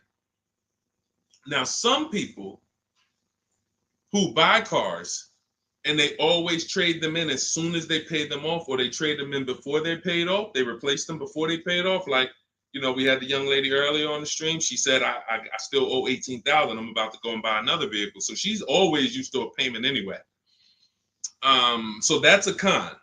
You're always going to have a payment. Another con is you can't beat the car up and not realize the losses. Now, let me be clear on this. People think when they own a car, they can do anything they want to it and not realize the losses. But I want to be clear. If you follow me, let's say a person buys a car, you own it, you put a lift on it, a big exhaust system, one of the big, the joint is loud. You customize that car. Did you raise the value or lower the value of the car? Type it in. Did you raise the value or lower the car? If a person does all of that stuff, customizes the car, did they raise the value or lower it? Thank you, Cam Newton. Lowered it. So let's say a person was going to sell a car, and somebody looked at it and said, hey, how much is you going to pay? You know, they're going to pay $20,000 to buy your car. Now, you're like, okay, perfect. Now you go and you do all of this stuff to it, put the engine, put the exhaust on it, boom. You come back 2 days later, and you're like, hey, yeah, I want to sell you the car for $20,000. Now, they hear that new exhaust. They hear all that stuff you put on. They're like, nah, I can't give you $20,000 for that. And that thing probably worth $16,000 now. I don't know. What'd you do to it? So I'm trying to get you to see what I call the unseen expense. This is depreciation. Everything we talk about when we talk about leasing versus buying, we're taking into account how we're going to avoid major depreciation. But people who purchase don't often think that they don't actually understand that whatever they do to that car, if they drive 40,000 miles on it, they just lost money. If my car was worth 20 today and then I drive 30,000 miles this year, that car is going to be worth 10. I'm destroying the value. So you pay for it either way. So when I say that one of the cons of leasing is that you can't do anything you want to the car, well, you can't without paying for it, but you also can't when you own it without paying for it. But if you do that, you have to restore it to its original condition. Now, another con of leasing is you have to be able to estimate around about how much you're going to drive. So people who are like doing Uber or something, you don't know how much you're going to drive. There's a reason I don't tell business people who do those types of businesses to lease, even though they're not keeping their cars a long time. there's a better structure for you guys. Leasing is not it, because you don't know how much you're going to drive. If you have a good year, you might do 40,000 miles. If you have a bad year or a rough year, you might do 20 or 18,000 miles. So you can't predict it. So with leasing, you have to have an enjoyable leasing experience.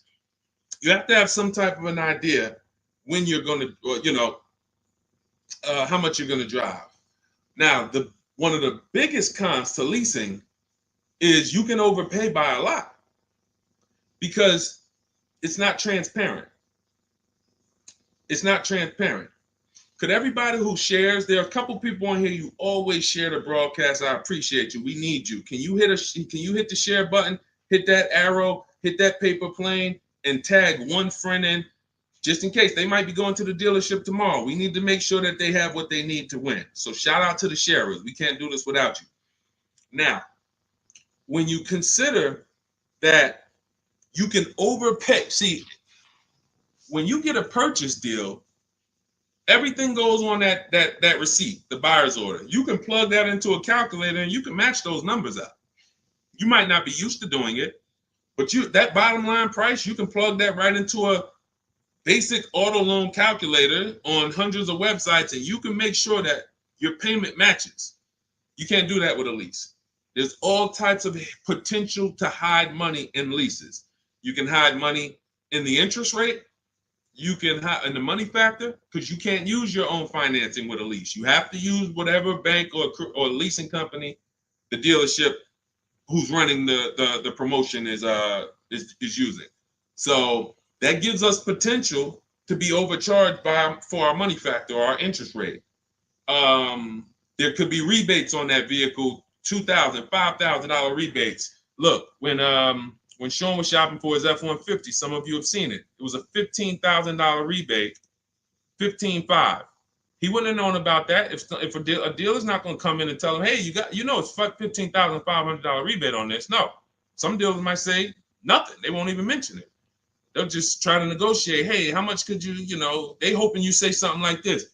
Can you get me the invoice price? Can you get me to the invoice price? If I could get you the invoice price, can we make a deal today? Yeah, I always heard that, invoice price is a fair deal. Okay, no problem. Let me go get it. So they're not going to tell you anything about, hey, we got $15,000. He didn't ask about the rebates. He didn't ask nothing about rebate. He don't know anything about the rebates. Let's go take off $5,000, get him the invoice price. We're going to make $20,000 profit on this deal. So this is how it works. This is how it works. So with a lease, you could have the same types of incentives. And the thing about leasing is when you go from a finance to a lease, your payment is naturally going to be lower. Even if you get a bad deal, your payment's going to be lower. If you're used to buying $50,000 cars and paying $900 or $1,000 a month and putting 10 grand down, that same $50,000 car is going to lease out for like $800 with a bad deal. So people will walk in and think they won. Oh man, it's lower. It's lower than when I used to buy these. But you don't realize that, if this was a vehicle like Zafrina here, and look, this was a $60,000 vehicle, $65,000 Jeep Grand Cherokee. Now that vehicle, she's paying $579 a month for, no money down. So you walk in and you get a vehicle like this, and you think, oh, they got me the lease at $800. It's a $65,000 vehicle. I had to win. No, you lost big time because there were so many rebates and incentives that you didn't understand were there, and there's no way you're going to get them to reveal them to you. The only way, and I've been in the car business since 2006. I left in 2020, and since then I've been helping people make deals around this country. The only way to reveal what all the rebates are is 2 words: multiple offers. It's the only way. You're never going to negotiate your way to finding out what all the rebates are, because one deal is going to tell you it's $3,000, another deal is going to tell you it's $5,000, another deal is going to tell you it's $8,000, another deal is going to tell you there's no rebates. That's why when we sit back and we get multiple offers from home using the strategies in my digital book that you'll have access to immediately. Those of you who got your book, I see a lot of you saying, got the book. All of this stuff is scripted out for you.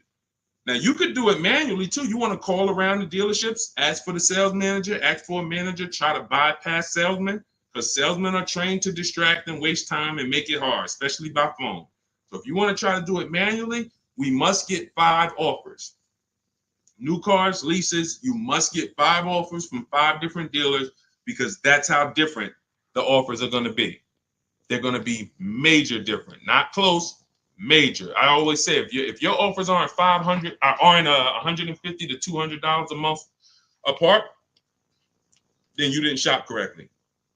Okay, go ahead, Doe. Let's shoot the next question up. That's it, Kevy Kev. That's the pros and cons. Oh, let me hit on the pros. Hold on.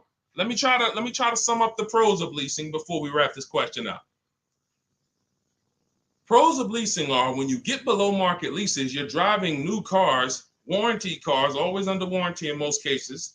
Something breaks, you call a dealership. Hey, this broke. Come on in, we'll fix it. You're under warranty. When you get below market leases, you're driving new cars for cents on the dollar. You're driving new cars and you're paying less than what people are paying to buy, lots less of what people are paying to buy them new, and you're paying less than what people are paying to buy them pre-owned. Some of you've seen me do that scenario where I compare a new lease, below market lease, to a pre-owned version of that same car. Take that $65,000 vehicle that Zafrina got, $597 a month. If she found one for, $30,000, half price, let's just pretend, and this is to illustrate to you how drastic the difference between below market leases are and buying.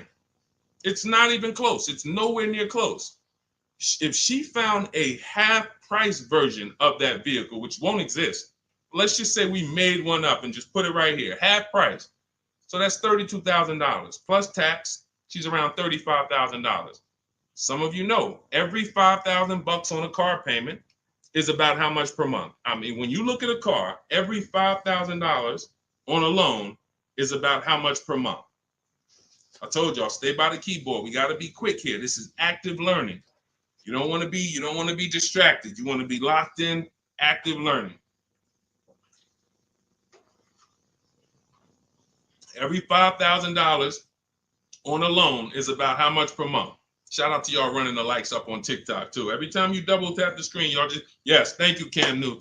See, I love the people that are locked in. I see you, Brenda, $100 a month. Yeah. Now, so we got $100 for every 5,000. So that means when you look at a $10,000 car, first thing in your mind should be that's $200 a month, 5-year loan. When you look at a $20,000 car, first thing in your mind, that's $400 a month, 5-year loan. When you look at a used car version, let's say she gets it for half off, $32,000 plus tax, she's around $35,000. What's that payment? $700 a month, 5-year loan. So when I tell you that when we're driving below market leases, we're paying less than what people are paying for pre-owned versions. I just took really on a $65,000 car, a decent pre-owned version will probably be 30% off, maybe 40% off. Then you're going higher. If you don't know how to get good deals, you're going to take one with high mileage. It's going to be old. So it's more realistic to find a $65,000 car, 3 or 4 years old for, let's say 35, let's say 40, really closer to 40 if it's 65 new. So now you're talking about $800 a month. So a person like Zafrina, she's driving, she knows how to get below market leases. She's driving a brand new $65,000 fully warranted version, not tying up her money in that vehicle. She's paying $597 a month, which is hundreds a month less than what a used car person is paying, and like $500-$600 it's less than what a new car person is paying. So it's no comparison. So when I tell you the only people who should be purchasing, you're like, Deshone, why do people purchase then? If getting great lease deals is so cheap, why do people purchase? Well, one, everyone doesn't know how to get below market leases. So they'll look at commercials and they'll think, oh, well, this says I got to give them $5,000 down plus tax and all that. That's not deals. That's above market value or market value. We don't pay those prices.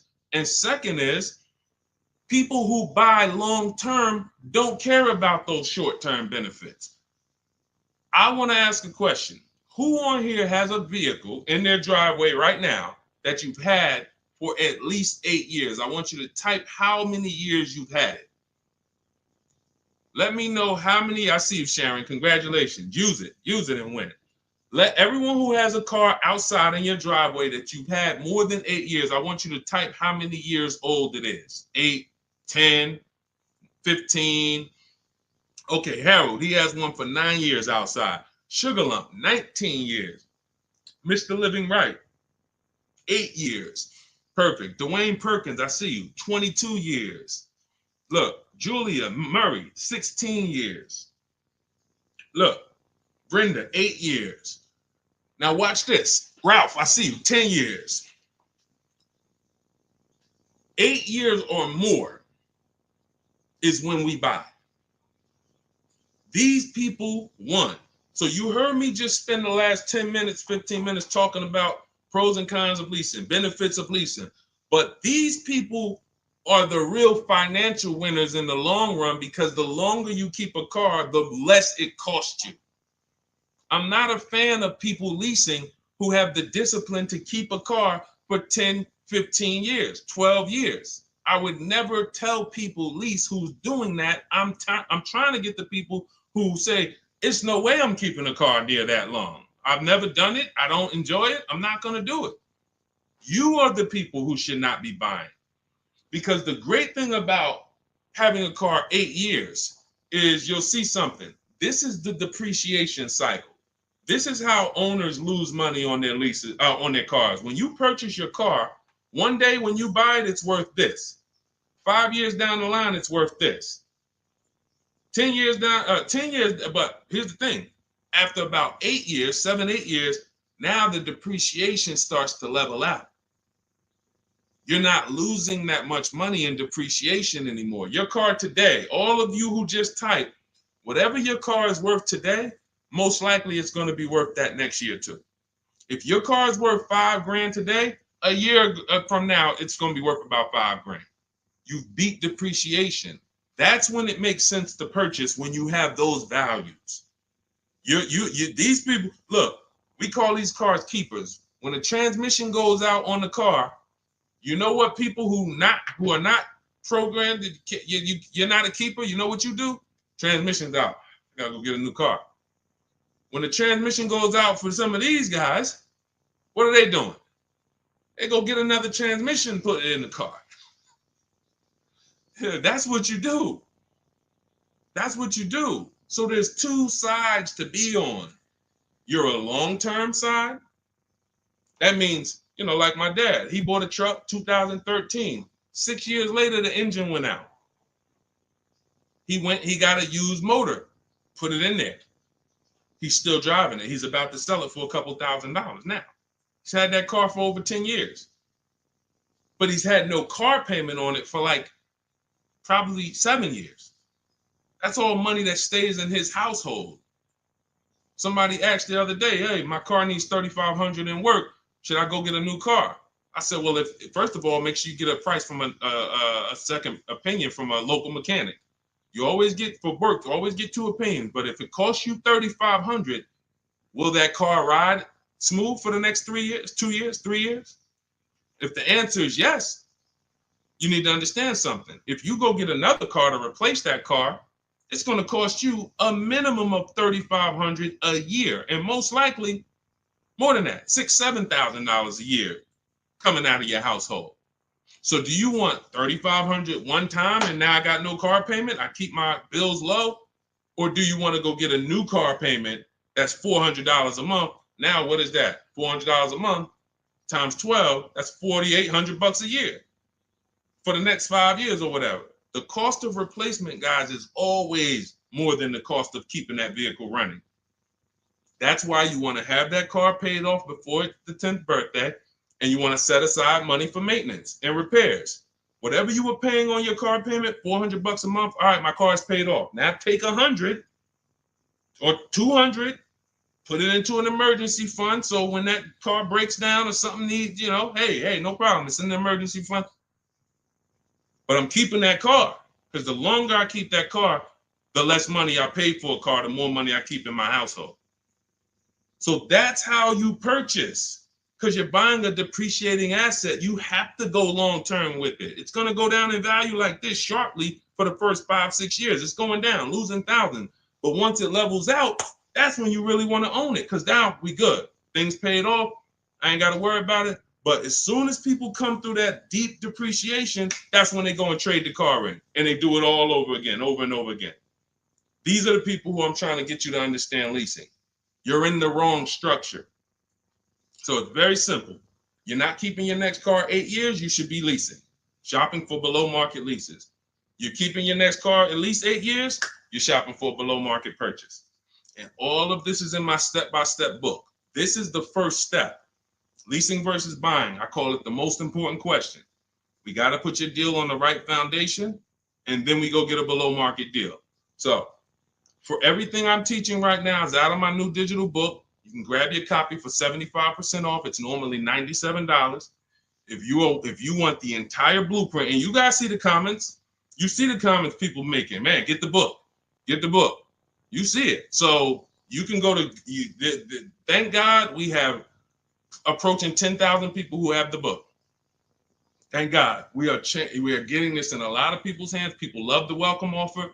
And the same people who are using it would look back and say, Deshone, I would have paid the $97 knowing what I know now and what I'm seeing in this book.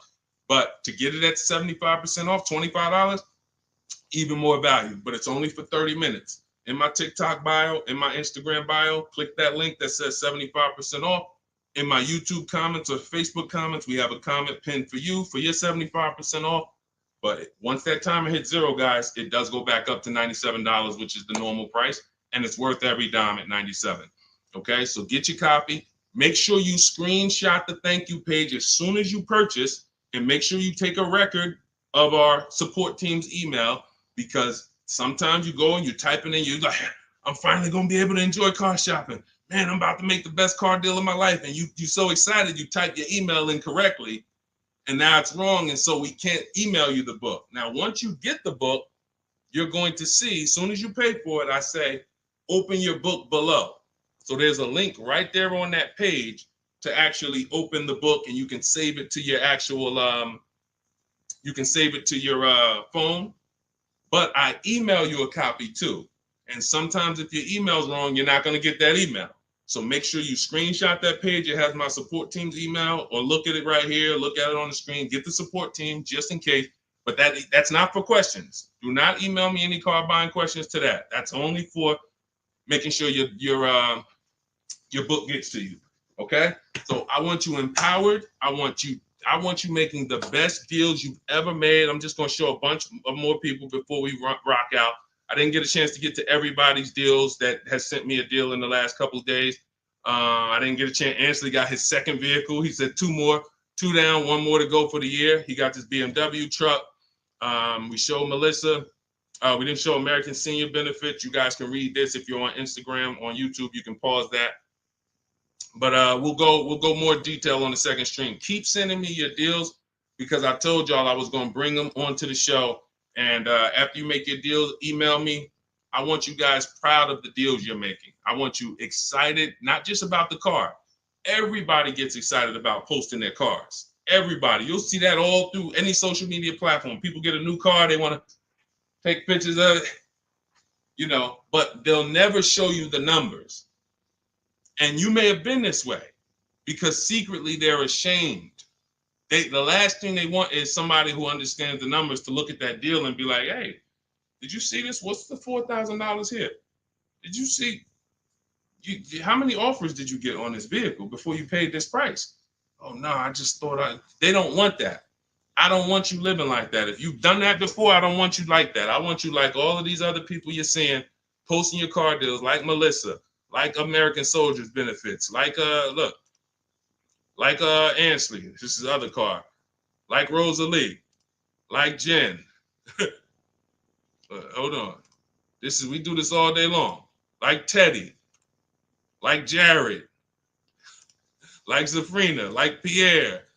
Numbers. That's what I want. And that's the confidence you will have after you get your book. So get it. If you do it your way, do it your way. God bless you. My way is no talking, right from home. That's why we call it Cars from Home. So I'm going to check out. God bless y'all. I'll see y'all on the next stream. Share this with a friend. Before you jump off, share this with one friend that you're like, hey, I got somebody that my best friend, they need to see this, because we have to help people protect their money. If we don't get this message out, our friends are right now in dealerships right now overpaying. Okay, so God bless you all. I will see y'all on the next stream.